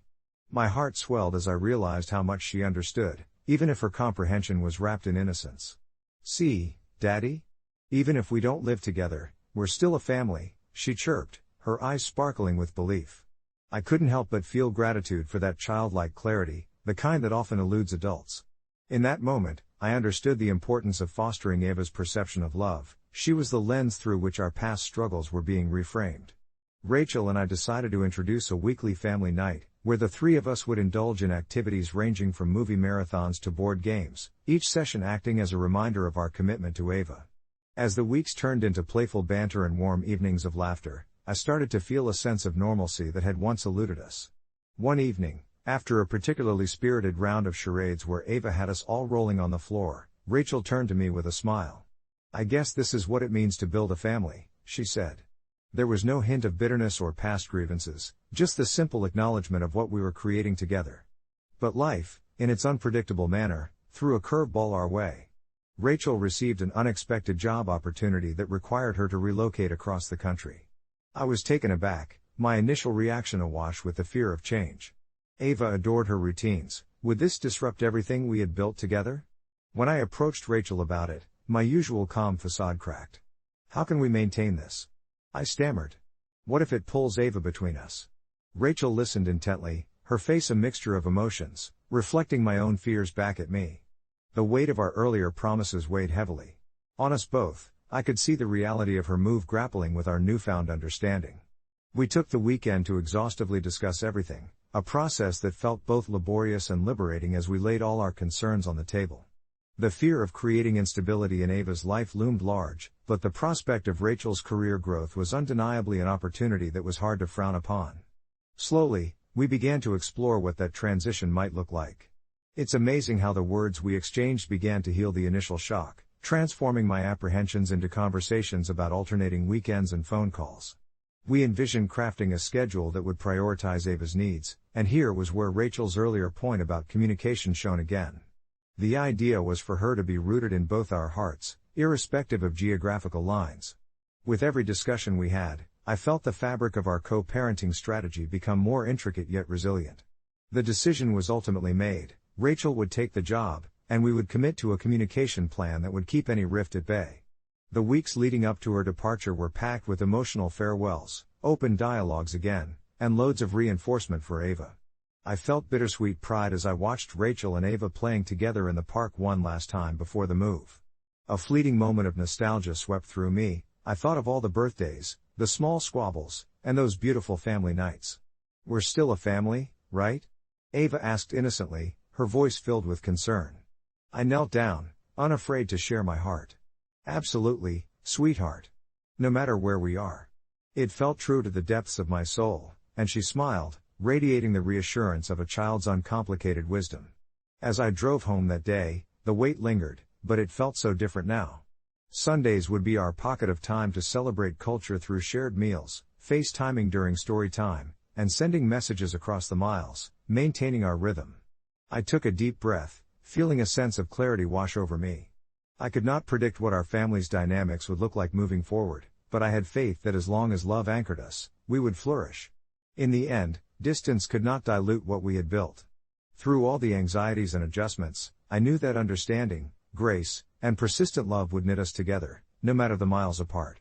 After all, family is less about physical proximity and more about the bonds we choose to nurture with each other, and as I lay down that night, I felt grateful for the tangled, beautiful journey we were embarking upon together, knowing that Ava would always be our guiding star, reminding us of the resilience that love inspired. It was a humid Friday afternoon when I saw the text from my sister pop up on my phone, the kind of sunlight that seeps heavily through the leaves, wrapping everything in a luminous green haze. "Can we talk about the baby shower?" It read, and even before I opened it, I felt a knot tightening in my stomach. Family gatherings usually put me on edge, but this one stung particularly because of my niece, Haley, who was just beginning to step into this whirlwind of adulthood and motherhood, a young woman at 22 with barely a grasp on her own dreams, let alone the burdens of parenting.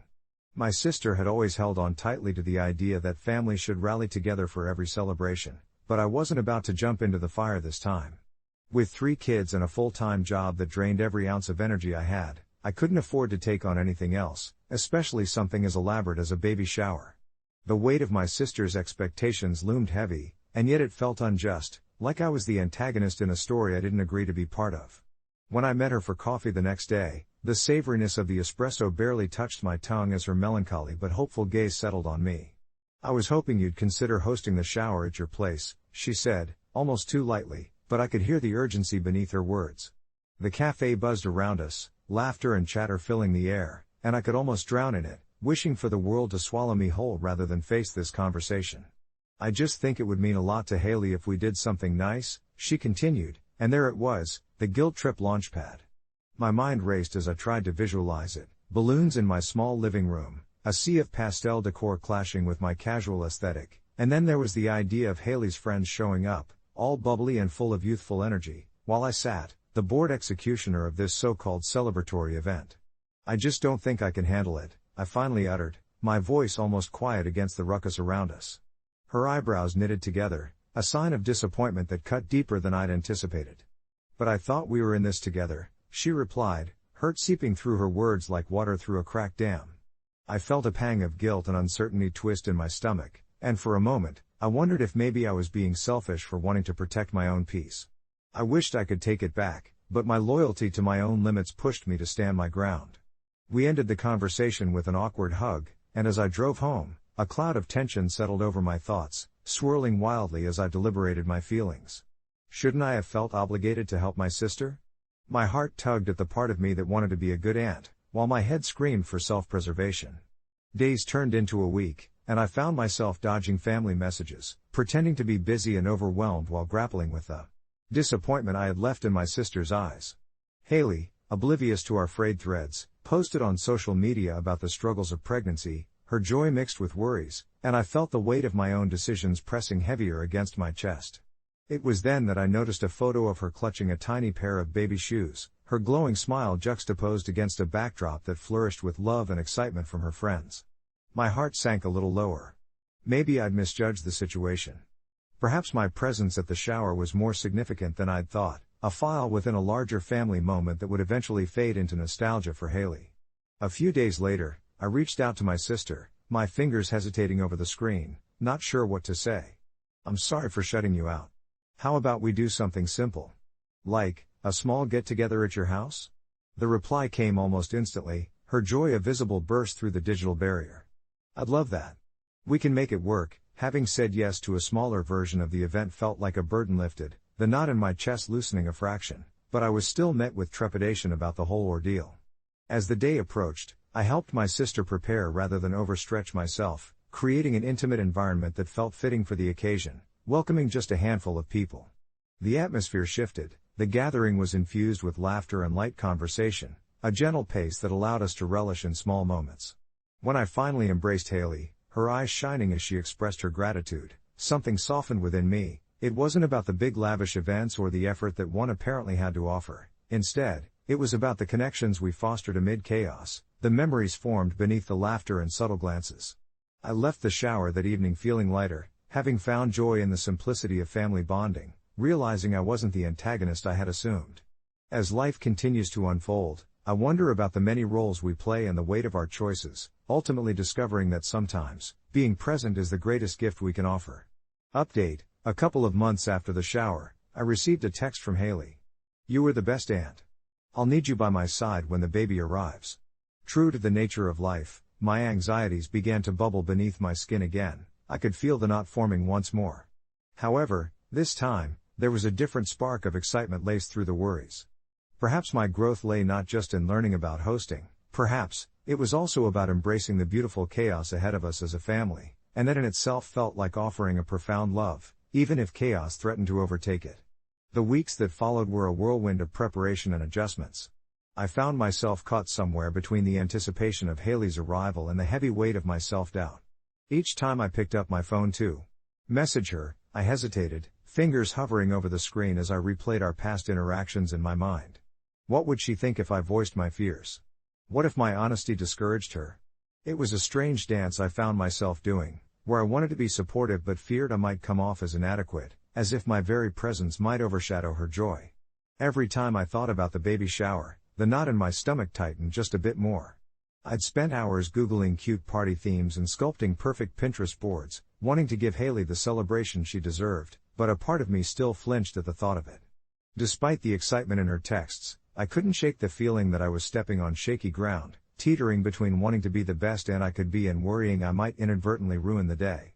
One Saturday morning, after a particularly vivid dream about not showing up at her shower and Haley's disappointed face haunting me throughout the day, I decided to dive headfirst into planning mode. I rummaged through my stash of decorations tucked away in the attic, retrieving boxes of fairy lights, streamers, and balloons, remnants from a happier time when I had hosted parties more carefree. Dust motes floated in the sunlight filtering through the windows, and I took a moment to breathe in the nostalgia, memories of laughter and laughter-filled nights swirling around me. That was the turning point. I began combing through local shops for unique baby gifts, thinking of Haley's style and colors she loved. Each item I picked up felt like an offering of love, a piece of my heart wrapped up in careful thought. I surprised myself with how enjoyable the process became, my anxieties dissipating into a soft acceptance of the love we were all bound to share. The chaotic beauty of family seemed a little less overwhelming, and I started to understand that chaos isn't always destructive. Sometimes, it's what binds and strengthens our connections. The day of the shower arrived with sunlight draping the living room in golden warmth. Family and friends crowded in, filling the space with laughter and the sweet scent of baked goods. I took a deep breath, and for the first time, I felt a wave of contentment wash over me. As Haley walked in, her glow eclipsing everything else, I couldn't help but smile. She looked radiant, and her happiness became infectious, pulling me from my anxious shell. We embraced tightly, and I whispered, "Let's just have fun."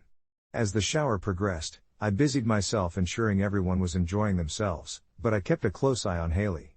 No longer did I feel like an imposter in the role of an aunt. Instead, I embraced every hug, every laugh shared among us. When Haley opened her gifts, her eyes sparkled brighter than I had ever seen. I watched her exude awe with each present, her gratitude pouring out as she shared stories with each person who had contributed to her journey into motherhood. That connection, that emotional exchange, was the heart of the chaos, the undercurrent that nurtured each moment we spent together.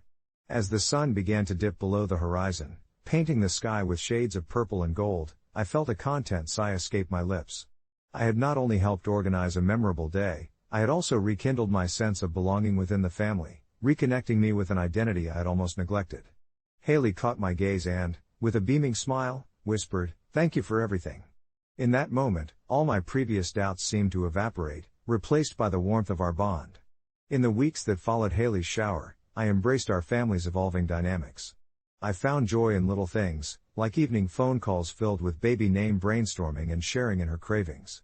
Each conversation brought me closer to that little being who hadn't even arrived yet but already held such a special place in our hearts.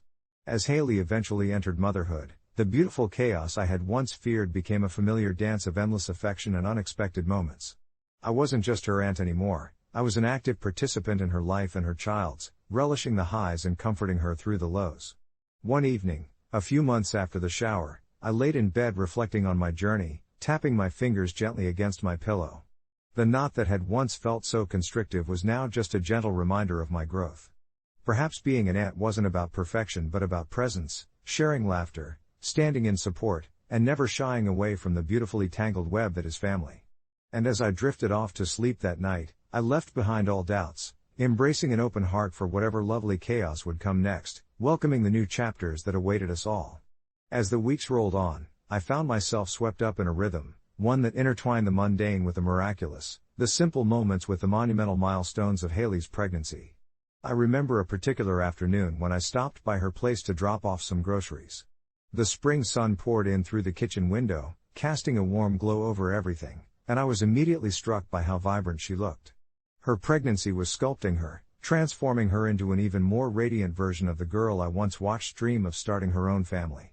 We sat at her small, round table over steaming cups of herbal tea, each sip grounding me more into this new, familial role I was learning to embrace. With every chat we shared, small ripples of vulnerability merged with laughter, weaving an intricate tapestry of connection that brought us even closer. Haley, with her wide, expressive eyes, would recount her fears about motherhood, the worry lines settling more frequently on her brow as her due date approached. I listened intently, nodding in recognition of the depth of her feelings, echoing my own reflections of inadequacy that had bubbled over. During the shower planning, it made me realize how much our experiences, though different, had a common thread woven by love, expectations, and a hint of self-doubt. One particularly rainy evening, as I scrolled through social media, I came across a post from my sister announcing that they had decided to throw a welcome home party for little Charlie, Haley's baby. The planning began shortly after, turning into a flurry of messages and ideas bouncing back and forth among our family group chat. It struck me then how exhilarating it was to actually be involved, to step out of my old self-doubt and dive into this new role of active participant in our shared family rituals. I volunteered to handle decorations, recalling my knack for arranging flowers and crafting small centerpieces that felt meaningful. The excitement of collaboration sparkled in our exchanges, and for the first time, I felt a sense of belonging in the chaos. As the day of the party approached, I became wrapped up in a flurry of creativity. I remember waking up at dawn, with birds chirping outside my window, my mind already racing with ideas. I gathered twinkling fairy lights, soft pastels of streamers, and, of course, a small burst of blooms that I'd hand-picked from a nearby farmer's market. The actual day finally arrived, filled with laughter, chatter, and the lure of sweet baby scents wafting through the air. I could feel an unmistakable blend of joy and vulnerability wrapping the room in warmth. Right before the guests arrived, I caught a moment with Haley in the dimness of the dimly lit hall. We stood shoulder to shoulder, glancing at the spread we had prepared, a cozy blend of homemade pies, cupcakes, and her favorite herbal-infused punch. "I can't believe how much we've grown," she said, her voice a mixture of joy and sincere disbelief. I remembered the girl who had texted me that I was the best aunt and smiled, thinking about how far we'd come together. As laughter echoed around us, I embraced that knot of emotion in my chest, now a soft reminder of the love that had filled the air between us. At one point during the gathering, I noticed different family members darting around the room, sharing their own stories and discussing the joys and challenges of parenthood. I felt the warmth of connection radiating among us, reminding me that family existed not in the absence of messiness, but rather in the harmonious blend of our differences. This newfound understanding washed over me like a soothing balm. I was now a part of something larger, a precious mosaic pieced together by shared experiences, even the imperfect ones. And when Haley, with her beaming smile and tired, yet blissful eyes, looked at me and mouthed a silent "thank you" across the room, I knew in that moment that I had found my place. I allowed myself to bask in the joy of the moment, letting the worries of my old self flicker away like the glowing lights strung above us.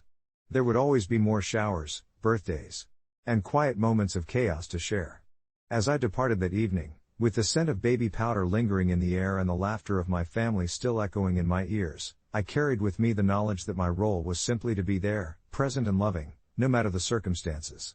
Life, with its beautiful chaos, awaited us all, and I was finally ready to embrace each chapter that lay ahead. The day I stumbled upon the life hack that changed everything for me began like any other. I was just an average guy named Jake, working a monotonous desk job in a bustling city and barely scraping by. My apartment was small, cramped, and perpetually cluttered, a chaotic reflection of my life's trajectory.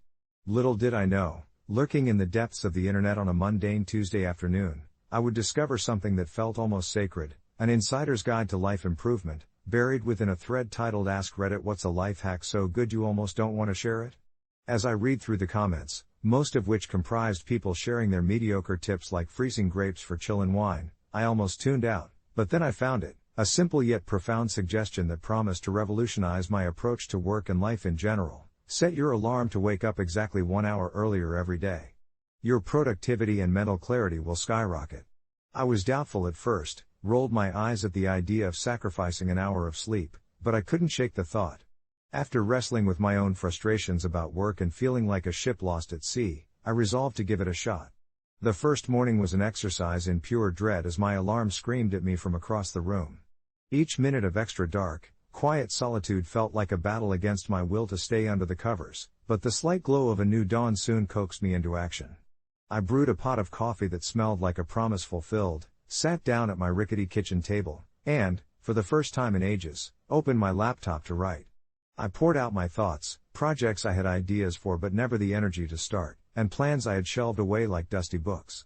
And that first week of waking up early transformed my life. I began each day with purpose, finding hours that had previously slipped through my fingers like grains of sand. My productivity soared, and my mental health felt lighter, free from the weight of procrastination that had shackled me for years. You might say it was euphoric. I found a rhythm, a harmony with the world. I was able to exercise, meditate, read more, a zen oasis amid my chaotic existence. But as the days turned into weeks, I faced an unexpected dilemma that sent ripples through my newfound routine. My older brother, Tom, who had always been my confidant and trusted ally, doted on me during our weekly catch-ups, but recently, I noticed a growing concern etched across his face. One sunny Saturday, when we met up for coffee, he hesitated before speaking. "Jake, this is the third weekend in a row that you've been too busy for dinner with the family. Can we talk about it?" The guilt hit me like a punch to the gut. I wanted to scream that this new lifestyle was essential for my well-being, but instead, I waded through the rising disappointment in his voice. I had suddenly become this creature of habit, my joys tethered to early mornings. But in doing so, had I cut off the companionship I'd cherished with my brother? I sank into a quiet internal storm, sliding between being proud of my improvements and grappling with the social rift they caused. After days of self-reflection, I realized I needed a balance, a compromise that would allow me to retain the tranquility of my mornings while still nurturing my important relationships. I resolved to give Tom a call that evening, and after an honest conversation filled with apologies and explanations, a truce was formed. Rather than abandon my new routine, we agreed on Sunday dinners, where we could catch up without intrusion. I could have my productivity without forsaking my family, an ideal fusion of my previous and present selves. It was a delicate harmony, one that came from understanding the deeper implications of my choices, and it transformed our relationship back into its former warmth. And so, as the seasons shifted and with them, my mornings evolved into sacred rituals rather than just productivity fueled by desperation. I discovered the clarity of thought that dreams and conversations shared over meals can lead to, a tangible surplus of joy that exceeded the figurative weight in hours gained. A few weeks passed, each morning becoming a grounding part of my routine, infusing my soul with energy. One evening, I found myself sitting on my couch, looking out at the world tinted by dusk, and I reflected on how sharing my newfound life hack had cultivated a multitude of connections, unexpected friendships blossoming where I had once dwelled in solitude. Life had its way of reminding me of the interconnections we often overlook. As I sit here typing this, I wonder if sharing my hack was indeed a good idea. It blurs the line of private joy and communal upliftment. Would the power I found in those early mornings hold the same sacred space if I distributed it freely? Maybe one life hack isn't meant to be kept a secret but shared, reshaped, and transformed through the experiences of every person who dares to wake up to life's offering in their own unique way. And as I concluded my thoughts, I realized the most poignant truth of all. Sometimes a simple life hack opens the door not just to personal growth, but to richer bonds, deeper understanding, and a redefined sense of purpose, inviting us to embrace it all without reservation, life's essentials mingling with its greatest treasures. As I sat in the soft glow of the morning sun filtering through the kitchen window, I felt a sense of calm settle around me. My mind, though racing with the implications of what I had just thought, was juxtaposed against the sheer beauty of the day awakening outside. The world felt intoxicatingly fresh, a canvas waiting for the gentle strokes of life that I was slowly beginning to understand. You see, the life hack I stumbled upon didn't involve any fancy apps or complicated productivity systems, but rather an uncomplicated shift in perspective. I had learned that sometimes, the most mundane ritual, waking up with intention, could, in its own quiet way, transform the trajectory of my day, my relationships, and my joy. Over the past few months, I had experimented with this idea, rising earlier than I was accustomed to, before the chaos of the world invaded my peaceful sanctuary.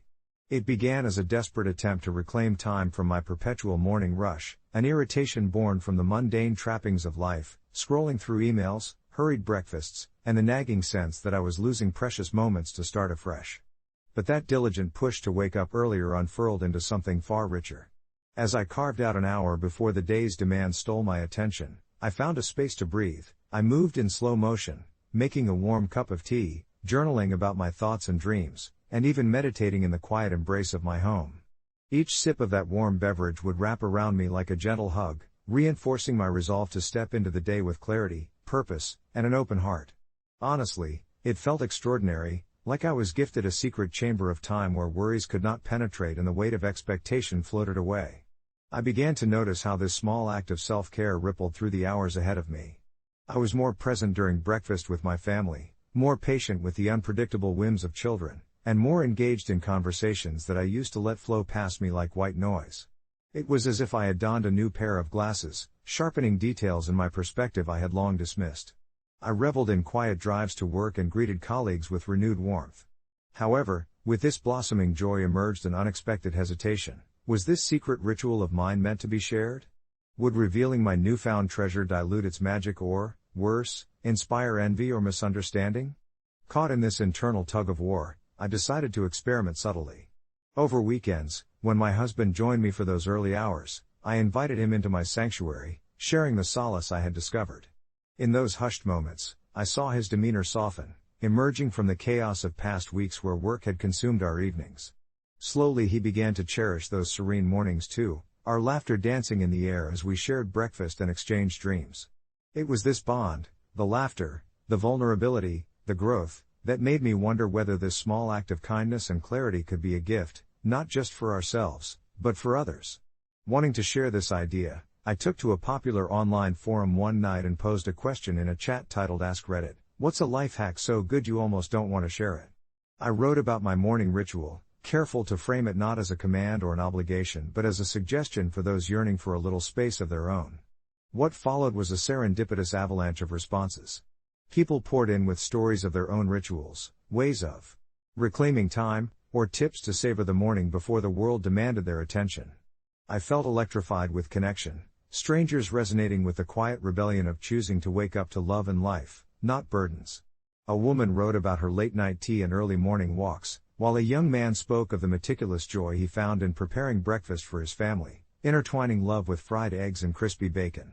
Each anecdote was like a thread stitching our various experiences into a tapestry of shared humanity. Still, the most illuminating response came from a thoughtful user whose simple message lingered in my mind: how do we awaken not just ourselves but those around us? I paused to reflect on it. This was precisely what my mornings had begun to teach me, to acquire wisdom, not just for myself but to nurture in others, to invite them into that space of calm creativity. Perhaps this life hack was never meant to be hoarded but rather to flourish in the connections it could foster. As I gradually let my secret spread, I found excitement in conversations with friends, inviting them to join me for early coffee dates, sharing my early rising practice, and encouraging them to discover their mornings anew. There was a palpable change in every one of us, an impromptu movement driven by shared mindfulness that rippled through our tight-knit circle. With laughter echoing through the early hours and stories unfolding over steaming mugs, I witnessed a blossoming camaraderie and intimacy rekindled. And so, the life hack I once hesitated to share morphed into something far grander, an experience that encouraged vulnerability, creativity, and warmth and redefined the essence of connection among ourselves and others. In this beautiful harmonic dance of shared morning moments, we wove our own intricate narrative, revealing the most poignant truth of all: sometimes secrets hold power, but freely shared wisdom holds even more. As I sit here now, bathed in the dawn's tender light, I no longer hoard the essence of my early mornings but celebrate with gratitude the community it nurtured, filled with the promise of new beginnings, like the sun that rises each day. And as I write this reflection, quietly surrendering to sleep, I know I've opened a door not just to myself but to others' unique journeys, each sunrise a reminder that some treasures are meant to be shared, forever reshaping the lives of those around us. As the first hints of daylight filtered through my window, casting soft shadows on the walls, I felt a profound tranquility settle over me, a quiet understanding of how interconnected our experiences can be. It had been months since I chose to share my secret, a life hack that had transformed my mornings and inadvertently, my relationships. It started as a small confession on a Reddit thread, tagged under Ask Reddit, where users opened up about their favorite secrets and life hacks. My comment had been simple: I wake up an hour earlier than everyone else, and it's changed my life. Of course, I hadn't anticipated the ripple effect it would create. I expected a few nods of agreement, perhaps some disbelief at how such a minor change could yield significant results.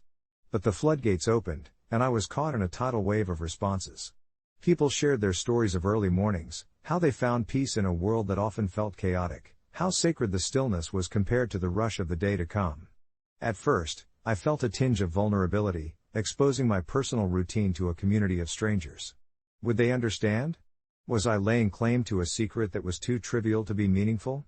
But the responses flooded in, each one echoing thoughts I had quietly held inside. Stories of newfound hobbies developed in those quiet hours, like painting or journaling, flourished alongside the feelings of guilt and joy many expressed about wanting more time to themselves before diving into the responsibilities of life. Slowly, I realized that my early mornings were akin to an unpolished gem, and by sharing my experience, I had opened a treasure chest full of kindness and connection. As I engaged with the community, a gentle rhythm emerged through our exchanges. People were inspired to wake earlier not just to chase dreams but to embrace silence, to savor coffee while contemplating their lives before the world's demands encroached on their time. Some created morning routines with family, turning what was once a solitary practice into a bonding experience. Reading through their accounts felt like stealing snippets of colorful lives, weaving my narrative into theirs, forming a tapestry of collective growth. I recall a comment from a woman named Sarah, who shared how incorporating this life hack reignited her marriage. They began waking up together, sharing soft conversations in the bleak morning light that often devolved into earnest laughter, ineffably transforming their relationship. There was another user, an older gentleman, who revealed he attended to his garden during those early quiet moments, nurturing life in a different sense, finding solace in the blooming flowers that awaited him as the world awoke. Yet, beneath the exchanges of inspiration lay something deeper, a shared understanding that life holds profound beauty in stillness. With each story that unfolded, I felt the walls I had unknowingly built around myself begin to fracture. I had always been one to enjoy my solitude, scavenging for pockets of time to breathe before buzzing phones and demanding schedules came crashing in. And perhaps I had feared that opening those sacred doors would lead to chaos and noise, leeching away the personal serenity I had so cherished. But as strangers opened their hearts in response to my simple revelation, I realized how wrong I had been. As the comments continued flowing in, I decided to organize an early morning meetup in our local park. It felt like an uncharted venture, but curious optimism thrived within me. To my surprise, dozens of people showed up, some I recognized by their usernames, others who I would only know for that brief moment in time. We gathered like old friends at the edge of a sprawling green oasis, a burgeoning community nurtured by the dawn's embrace. With coffee in hand and sleepy smiles on our faces, we shared our stories, forging connections I hadn't considered possible.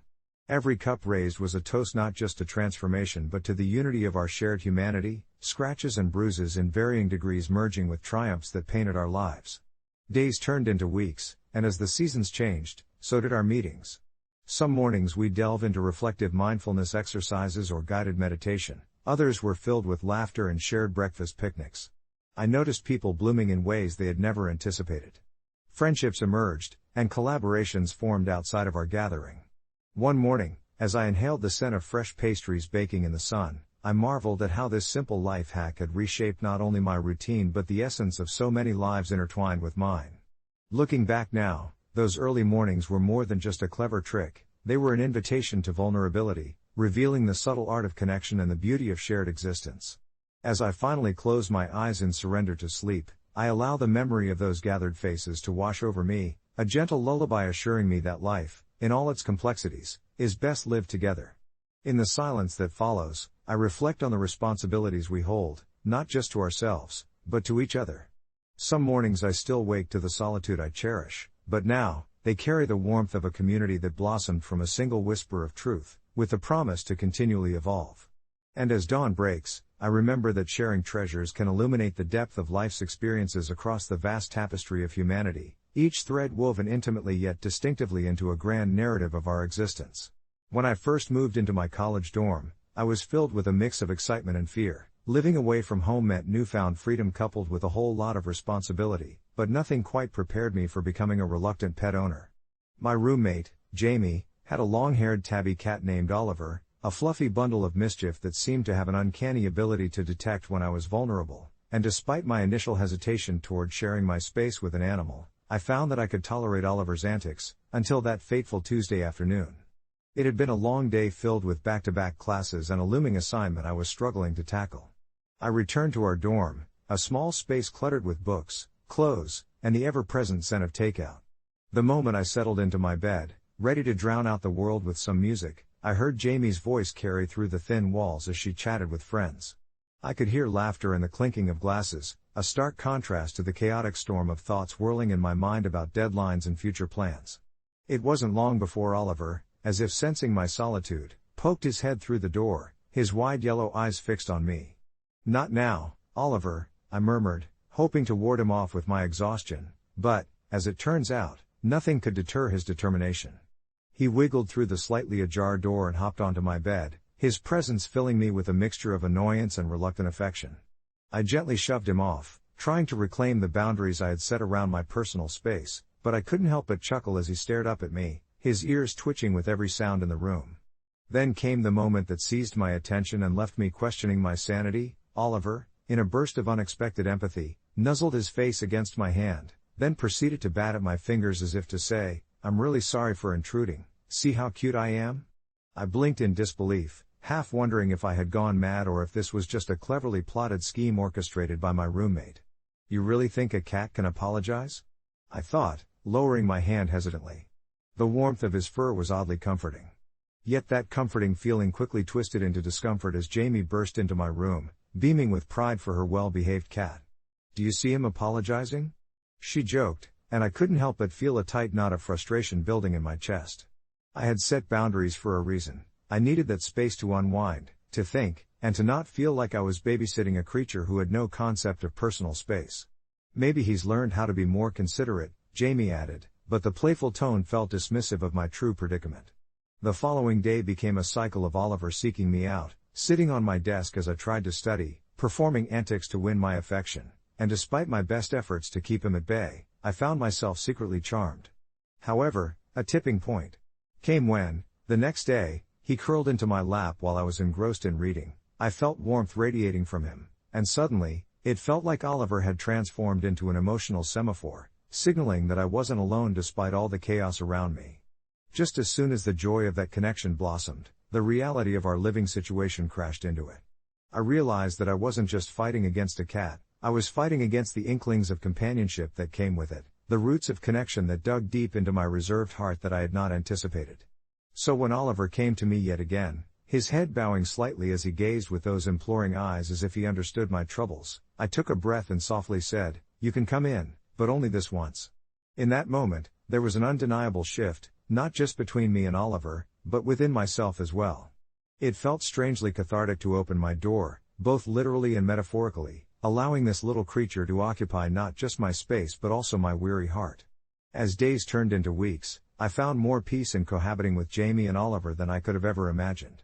I started sharing moments with Oliver where his purring soothed my anxieties, moments where Jamie and I would laugh as Oliver got himself tangled in random objects in the room, and before I knew it, our space felt less like a cold dormitory and more like home. My fears of losing control over my personal space diminished, and I learned to embrace the chaos that comes with companionship. In the end, I couldn't tell if I was the asshole for trying to maintain my boundaries or if I had simply been afraid of letting someone, or something, new into my life. Perhaps some apologies, whether from a person or a cat, don't need to be spoken at all. Update: a couple of months later, Jamie and I decided to adopt a second cat. In a way, It felt as if Oliver had guided me to accept that sometimes, it's okay to let in what makes us feel alive, especially when it comes in the form of warmth, purrs, and unexpected companionship. Reflecting back on that pivotal moment with Oliver still evokes a swirl of emotions within me. I sat on my bed, surrounded by familiar comforts, the soft glow of fairy lights illuminating the corners of my room, the gentle scent of lavender wafting through the air. Everything felt just as it had for weeks, a safe, predictable cocoon. After the strange encounter with Oliver, I had decided to uphold my boundaries, uncertain yet relieved at my resolve. But as the chill of fall drifted into winter, my heart began to soften, and I noticed the joyous familiarity of my life gradually morphing into something deeper. Jamie often shared stories, enthusiastic and filled with laughter, about Oliver's antics, how he would curiously poke around the fridge or chase after the sunlight that streamed through our windows each morning. I could feel the warmth in her voice, the way Oliver brought light into our shared space, and yet, I found myself struggling with the thought of letting go of my well-guarded solitude. Days turned into weeks, and while I maintained my distance from the cat, I also began to observe him quietly from a distance. His emerald eyes held a wisdom that I could sense, almost as if he understood my hesitation but remained unbothered by it. There was something almost enchanting about how he'd stretch languidly by the warmth of the radiator, echoing the simple tranquility I craved yet feared. Slowly, I began to warm to his presence, not so much in a grand gesture, but through those small, almost negligent interactions, like when I would stand in the kitchen and catch him watching me as if waiting for an invitation into my life. It surprised me how quickly I started to miss him during those moments I chose to withdraw into my room, loathing how I had created such a divide between us with my own fears. I found myself half-consciously leaving my door ajar at night, just to catch the rhythm of his soft padding outside, an unspoken invitation for him to join me should he so choose. Finally, when Jamie suggested we adopt a second cat, a rush of emotions flared within me, fear, excitement, and a surprising sense of relief. I realized then that perhaps my self-imposed barriers had been choking me much more than any intrusion of Oliver ever could. As Jamie collected supplies and eagerly researched rescue shelters, I felt a gentle nudge toward acceptance, the idea of companionship igniting something long dormant within me. When we first met our new feline friend, a timid little bundle of gray with striking blue eyes, it felt surreal in a way that made my heart race. As Jamie gently coaxed the shy kitten forward, I felt Oliver rub against my leg, almost as if he already understood his role in this new chapter. They seemed to know what it was like to be on the fringes of solitude. Maybe, just maybe, they had both offered me a chance to be part of their world, urging me to step outside the walls I had so carefully crafted. With time and patience, the two cats became inseparable companions, and in a way, they mirrored my own journey, growth born from vulnerability. They would sprawl across my lap as I began to read or watch TV, the tiny burbles of purrs resonating with a newfound symphony of warmth. I found joy in their elegance and mischief, how they filled the spaces I had once deliberately kept empty. A few evenings later, as we settled on the couch together, I glanced at Oliver, who nestled close beside my new kitten, and it struck me clear, they offered me not just companionship but a sense of belonging, a reassurance that life was meant to be shared, even with those who might initially feel foreign. Moving forward, I learned to trust my instincts, realizing that letting in love and connection also meant unearthing parts of myself I had neglected. The warmth of their presence became my nightly solace, and as I drifted off, I understood that sometimes, the greatest apologies are those we find in the simple act of letting go, of making space for what makes us feel alive, a realization I will carry with me long into the night. As we settled into our new routine with the two cats, Oliver and our new addition, Luna, I found a sense of peace creeping into my life that I hadn't anticipated. Initially, I worried that introducing another feline into our already chaotic household might upset the delicate balance we had achieved. But Luna, with her soft black fur and mischievous eyes that sparkled with playful curiosity, helped to soothe those fears. She immediately took to Oliver, who, despite his regal demeanor, slipped into the role of doting big brother almost instinctively. Watching them wrestle and chase one another around our small apartment filled me with a joy I had almost forgotten existed. Each evening, as I snuggled under my favorite blanket, I reveled in the sound of their joyful antics, the gentle thrum of purring united in a symphony of comfort that lulled me into tranquility. Luna, with her dynamic energy, brought an unexpected vibrancy to my once quiet nights. It felt like she had unlocked something within me, something that craved interaction, warmth, and connection. I began to share my thoughts and dreams aloud, sometimes to myself while I sat on the couch, the cats curled up beside me, and I realized it wasn't just a one-sided conversation. Their feline presence felt like a mirror reflecting my own growth. I found myself questioning what other parts of my life I had unknowingly restricted with self-imposed barriers, so I began allowing friends over more often, fostering deeper relationships and inviting them into the sanctuary I had created. Jamie noticed the change, too. We laughed more, shared quiet meals where silence felt comfortable rather than suffocating. It was as if Oliver and Luna were not simply pets but ambassadors of companionship, urging me to embrace vulnerability. The change wasn't always easy. There were moments when the weight of the world would push against my chest, reminding me of past moments when I had tucked myself away. A few months in, I had what I thought was an innocuous conversation with Jamie about my feelings. I shared how I had been reflecting on why I had initially refused Oliver's well-meant apology, recounting how I now understood that love sometimes requires us to open our doors, be they metaphorical or literal, to those we fear might disturb our carefully crafted solitude. Jamie nodded thoughtfully, offering me a smile that was understanding yet tinged with sadness, and in that moment, I recognized the strength within vulnerability. It was okay to feel afraid, it was okay to be uncertain.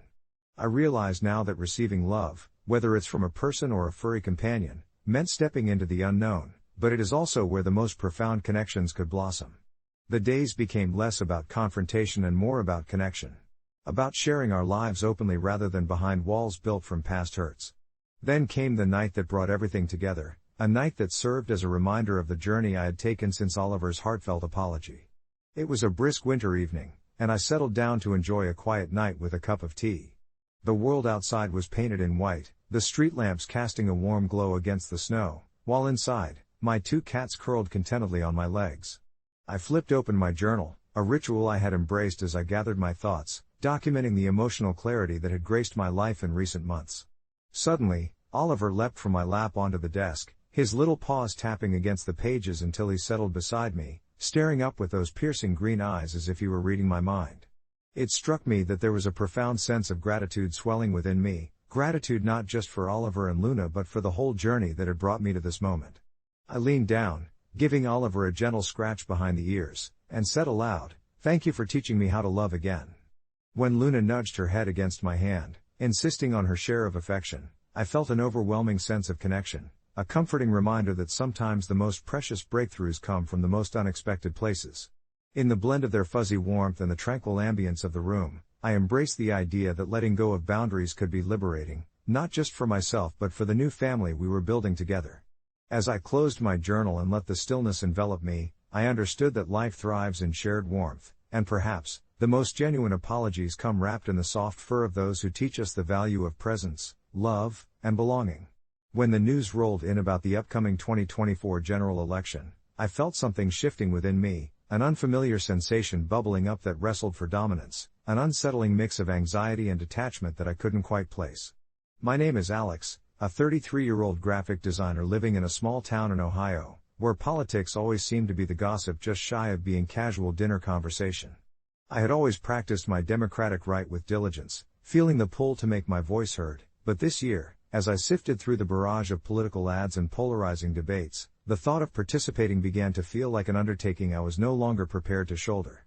My friends, a close-knit group that loved long discussions over cheap beer in dimly lit corners of our favorite pub, were animated about their plans to vote, each of them ready to champion their chosen candidate with fervor.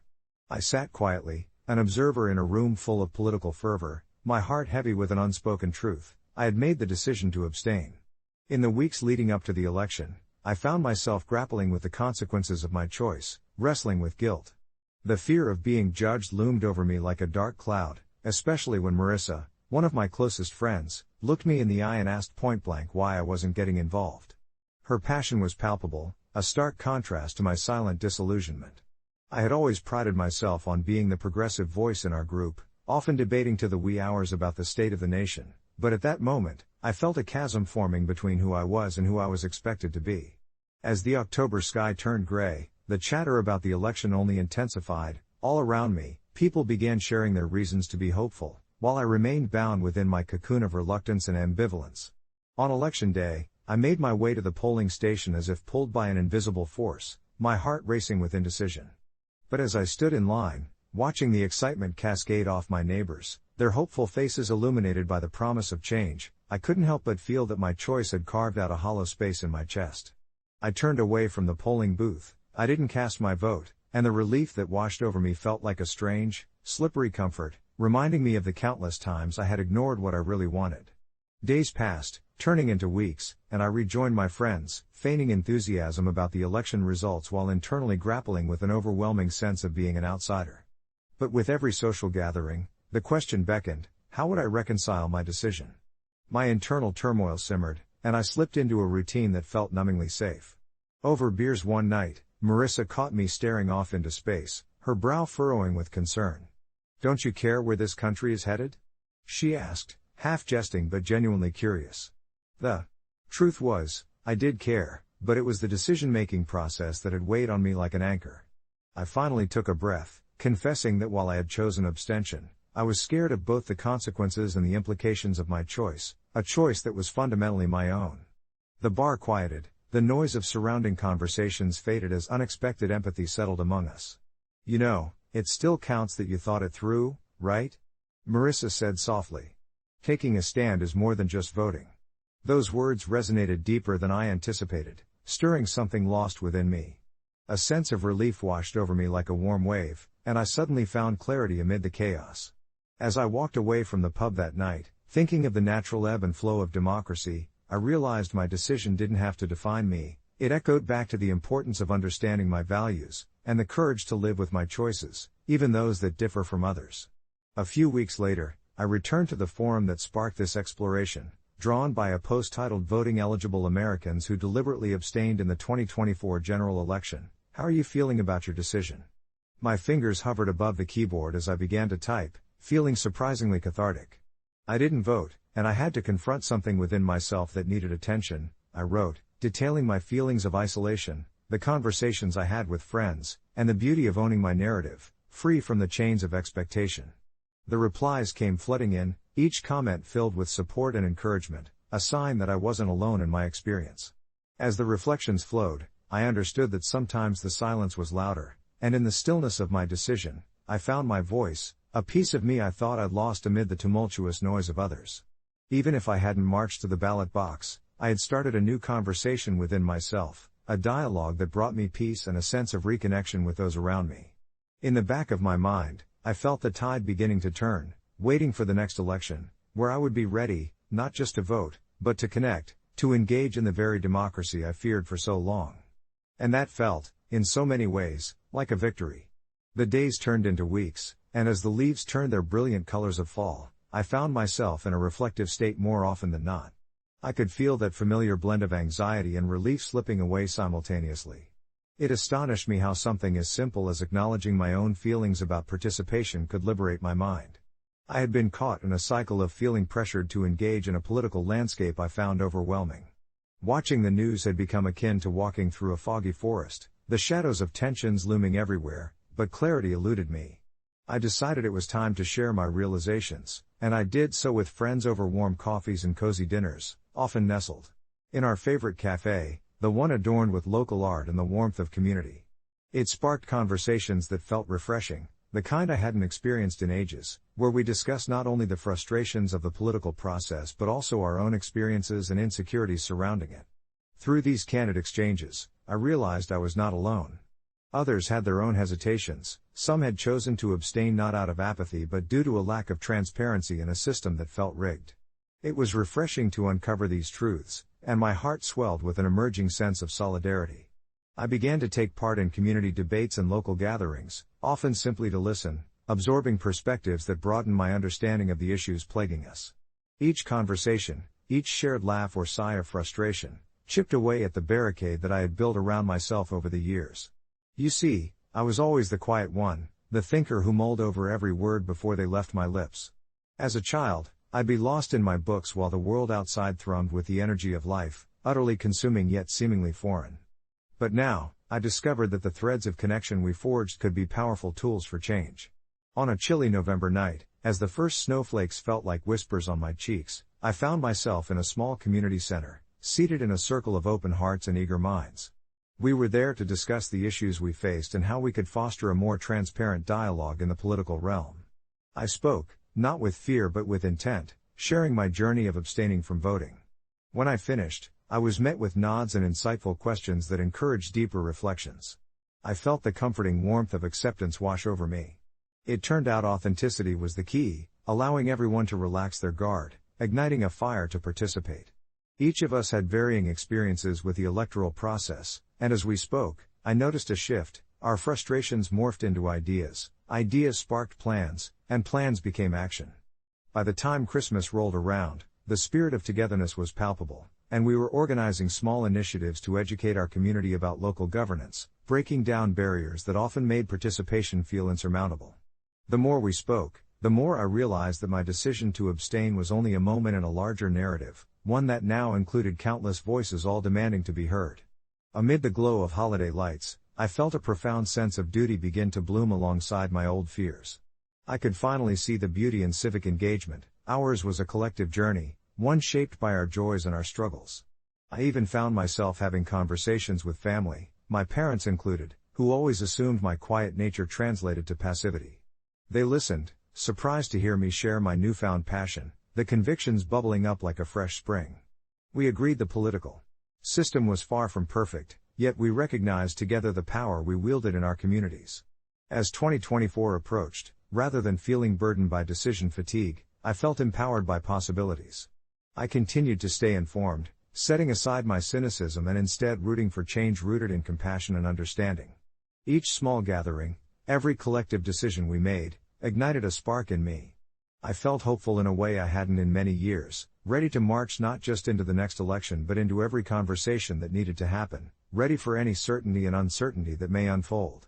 And so, as I look back upon those fleeting moments, I carry not just the weight of my previous decisions but the understanding that each vote matters, and each voice, mine included, deserves to be heard loud and clear. And who knows? Perhaps when the next election rolls around, I won't just find my voice, I'll help others find theirs, as our stories intertwine in this complex tapestry of democracy that we are all learning to navigate together. As the days turned to weeks after that pivotal moment of realization, I found myself reflecting on the conversations I'd had with friends and family who, like me, had waded through their own complexities regarding the political landscape. Each gathering, whether it was over coffee in the early morning light or during lazy evenings watching the sun dip below the horizon, became a safe haven where we could peel back the layers of our doubts and fears. Collaboratively, we explored the weight of our choices, the regrets and hopes that clung to the shadows of our decisions as much as they did to the bright moments of clarity we unexpectedly stumbled upon. I remember one specific evening in early December, when a heavy snowfall blanketed the world outside, casting a quiet that settled into our hearts. We nestled together in my living room, curled up with blankets, hot chocolate warming our fingers, the soft glow of candlelight flickering in the corners. It was here that we spoke openly about the nuances of political abstention and choice, as real faces and names flashed through our minds, struggles and joys intertwined. Why didn't we just vote? My friend Sarah asked, crunching her marshmallow-laden treat between her teeth, her eyes wide and searching. I could feel the weight of her gaze. We had all pondered that question at some point, and as the air filled with warmth and a hint of vulnerability, I decided to share. Because I was scared, I finally admitted, my voice gentle yet firm, scared that whatever I chose could cause more harm than good, that my one little voice wouldn't matter in the cacophony of noise. Slowly, the others began to share. It was as if each unraveling thread brought us closer together. We each found safety in the collective breath of shared uncertainty, our voices merging into a symphony of reassurances, echoing the notion that we could all relate, a tapestry of human experience meeting at the heart of our insecurities. But now, I continued, emboldened by our exchange, I realize that even silence is a choice that echoes through the halls of democracy. I'm more determined than ever to navigate this journey, not just for me, but for everyone who feels unheard. I could see the spark resonate as it ignited within my friends, and that feeling lingered, illuminating our discussions over the following weeks. As the holiday season brought us together again and again, those conversations helped dissipate the clouds of doubt that hung over our heads, slowly transforming into beams of anticipation for what lay ahead. Each time we met, I felt more assured, more equipped to engage not just in political debates but in the human element of our experiences. We shared stories beyond the confines of voting, ones that traversed familial struggles, economic uncertainties, and the broader, aging questions about morality and justice. When January rolled in, I found myself feverishly reading about local candidates and nurturing a curiosity about issues that had once felt foreign to me. It became increasingly clear that I didn't merely want to educate myself, I yearned to empower those around me to feel that same thrill, the kind of passion that ignited a fire in our hearts. We organized small, casual meetups to discuss what mattered to us, drafting a loose plan to engage with others in our communities, and I could see the excitement ripple through our group. The days brightened, not just because spring was thawing winter's edge but because I felt the stirrings of a movement blossom among friends, neighbors, and a dawning belief that were we to come together with empathy and purpose, we could all carve out a space in this intricate system of governance that so often felt distant. It was a tangled web, yes, but one I was now eager to explore, step by step. As the chatter of the upcoming primary elections flickered on the horizon, I knew I would not be tiptoeing into my first vote alone. That commitment to re-engage came with promises layered in love for my community and the unyielding desire to be a part of something larger than myself. No longer would I hide behind the veil of silence, waiting to be swept away, for now my voice was a thread woven into the ongoing conversation, rippling outward to others waiting to share their stories too. With each heartfelt discussion, I felt more assured that we each had power, not just in the voting booth but in our stories, our connections, and the courage to face uncertainty together. And who knows? Perhaps the next time I stood in line at the polling place, I wouldn't just be looking for my own voice but ready to encourage my fellow citizens to find and raise theirs, fusing our energy in a chorus of hope, and stepping into a future we could all believe in.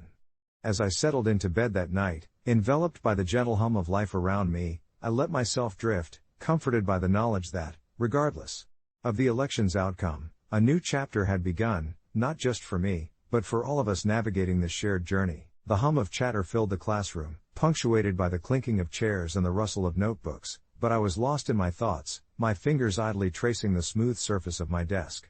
My name, Kieran, a beautiful name that held stories of my heritage, was a constant source of comfort for me. It was a reminder of where I came from, my family's roots in India, and the rich culture that shaped my identity.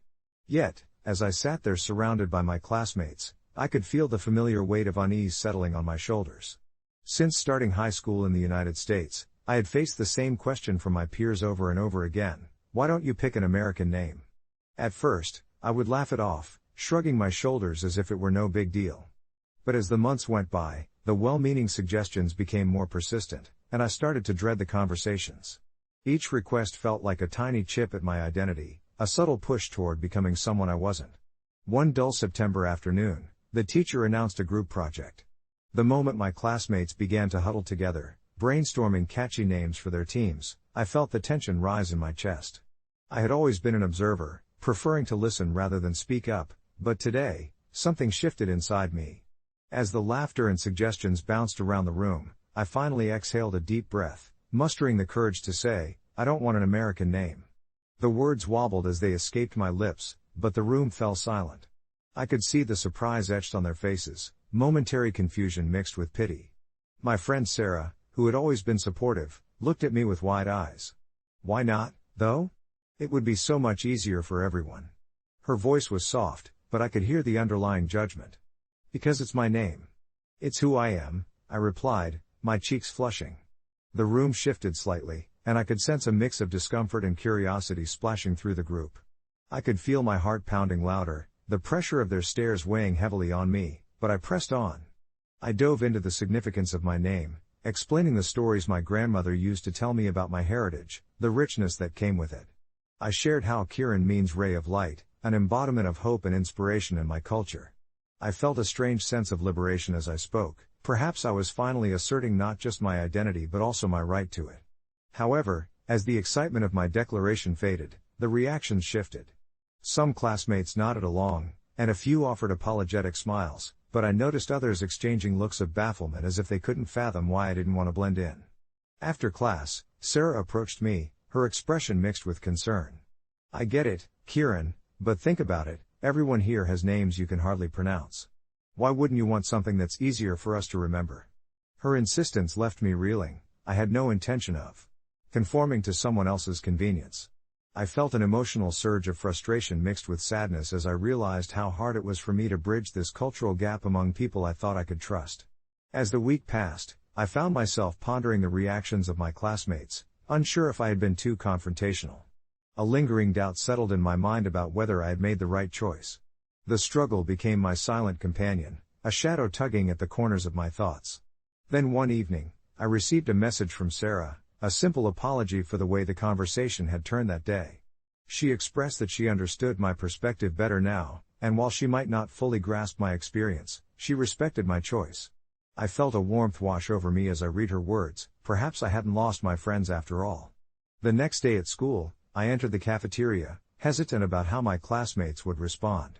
To my surprise, several of them greeted me enthusiastically. "Kieran," they yelled as I walked in. A flicker of disbelief turned into a smile on my face. They had embraced my name, my identity. The earlier tension faded into a past I could learn from, setting the stage for deeper connections. So now, as I sit in this moment of beautiful uncertainty, I can't help but reflect on how vulnerability can carve pathways to empathy. It's an unexpectedly uplifting realization, knowing that my voice carries weight and that my identity is worthy of respect. I learned that standing firm in my truth not only affirmed who I was but allowed others to see me for it, too. Even though there would still be moments of doubt ahead, both about my identity and how it was perceived, I felt ready to embrace the journey. The idea of belonging is complicated, particularly in a world that often insists on conformity. Yet somehow, in carving out space for who I was, I found a flicker of light in the connection we all sought, a shared humanity draped in diverse stories. And perhaps, just maybe, my name was not just a label but a bridge connecting different experiences. Update: a few weeks later, I found out that Sarah started a project on names and their meanings for our school's cultural day. She reached out to me, asking if I would share my story and the significance of my name. This unexpected twist rekindled my excitement about cultural exchanges, allowing me to be an ambassador for understanding in our school. As I prepared my presentation, I felt an awe-inspiring sense of purpose swell inside me, reminding me that our names can pave the way for sharing, listening, and ultimately connecting with those around us, encouraging dialogues that burst with empathy and warmth. As the cultural day approached, I dove deep into the significance of my name, unraveling the threads of its history and the stories embedded within it. My name, Anais, is rooted in a tradition stretching back to my ancestors, resonating with layers of meaning that felt personal yet universal. I meticulously researched the etymology, the cultural contexts, and even the stories of other individuals who shared the name, finding comfort in the fact that the name was not only mine but a connection to many who walked similar paths before me. Each night, as I reviewed my notes by the soft glow of my desk lamp, I felt the anticipation build. It wasn't just a presentation. It was a chance to turn the tide of misunderstanding and perhaps inspire others to appreciate their own names and heritages. I designed a simple PowerPoint slideshow, featuring images of my family, pictures from cultural celebrations, and quotes that celebrated the beauty of diversity. On the day of the presentation, the auditorium buzzed with excitement.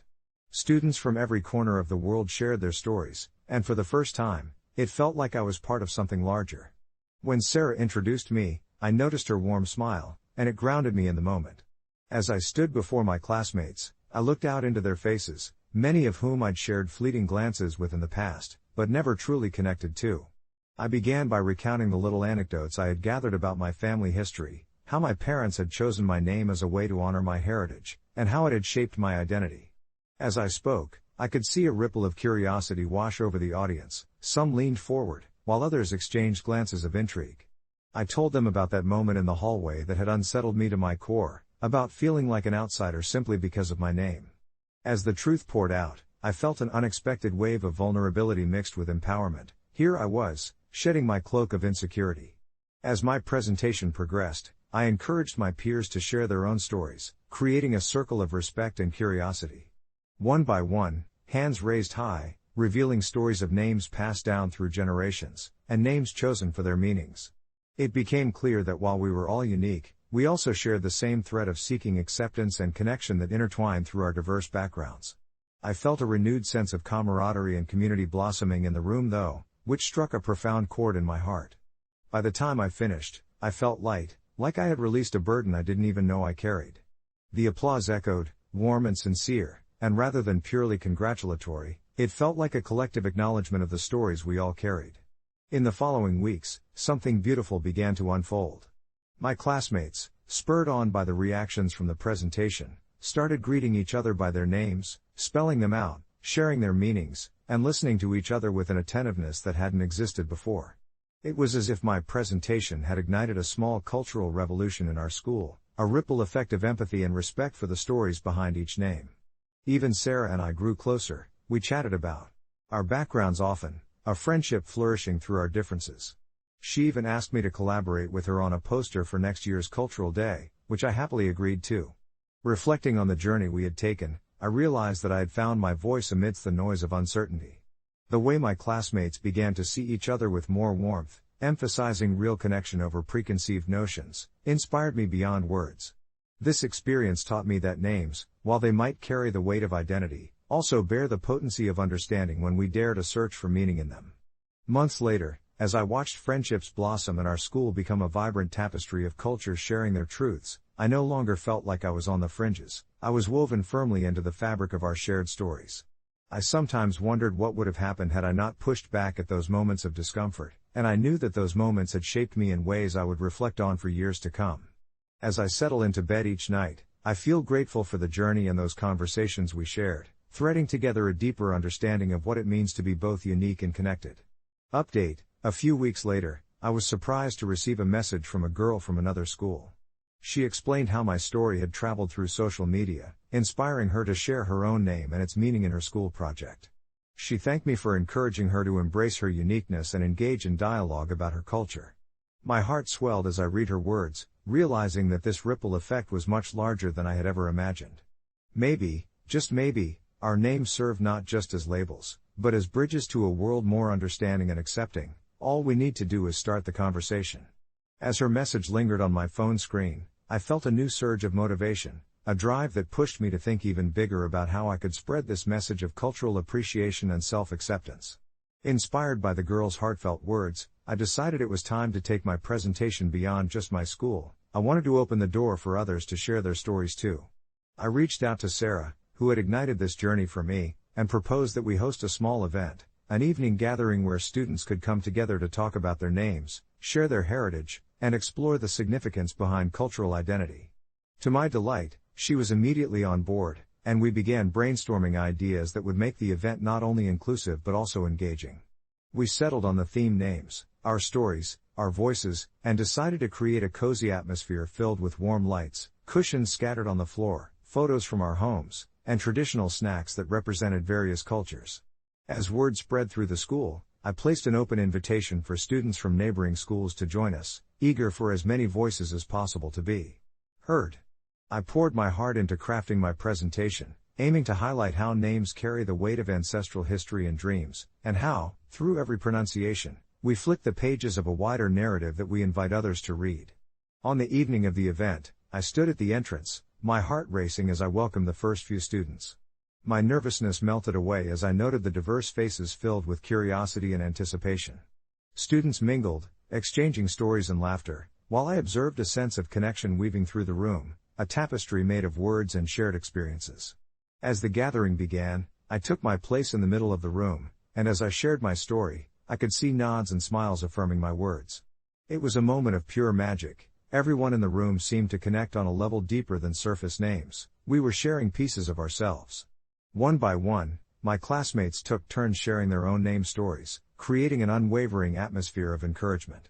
Some spoke of names laden with cultural significance, while others described the journey they'd taken in reclaiming or embracing their identities. I listened, entranced, as a shy boy revealed how his name, once a source of ridicule, now symbolized his family's resilience through generations. The event transformed into something monumental, a mosaic of voices each resonating with a unique timbre, wrapping around me in familiar warmth. As the night wore on, I realized this gathering had not been just an event, it was a reminder of the power we hold in sharing who we are.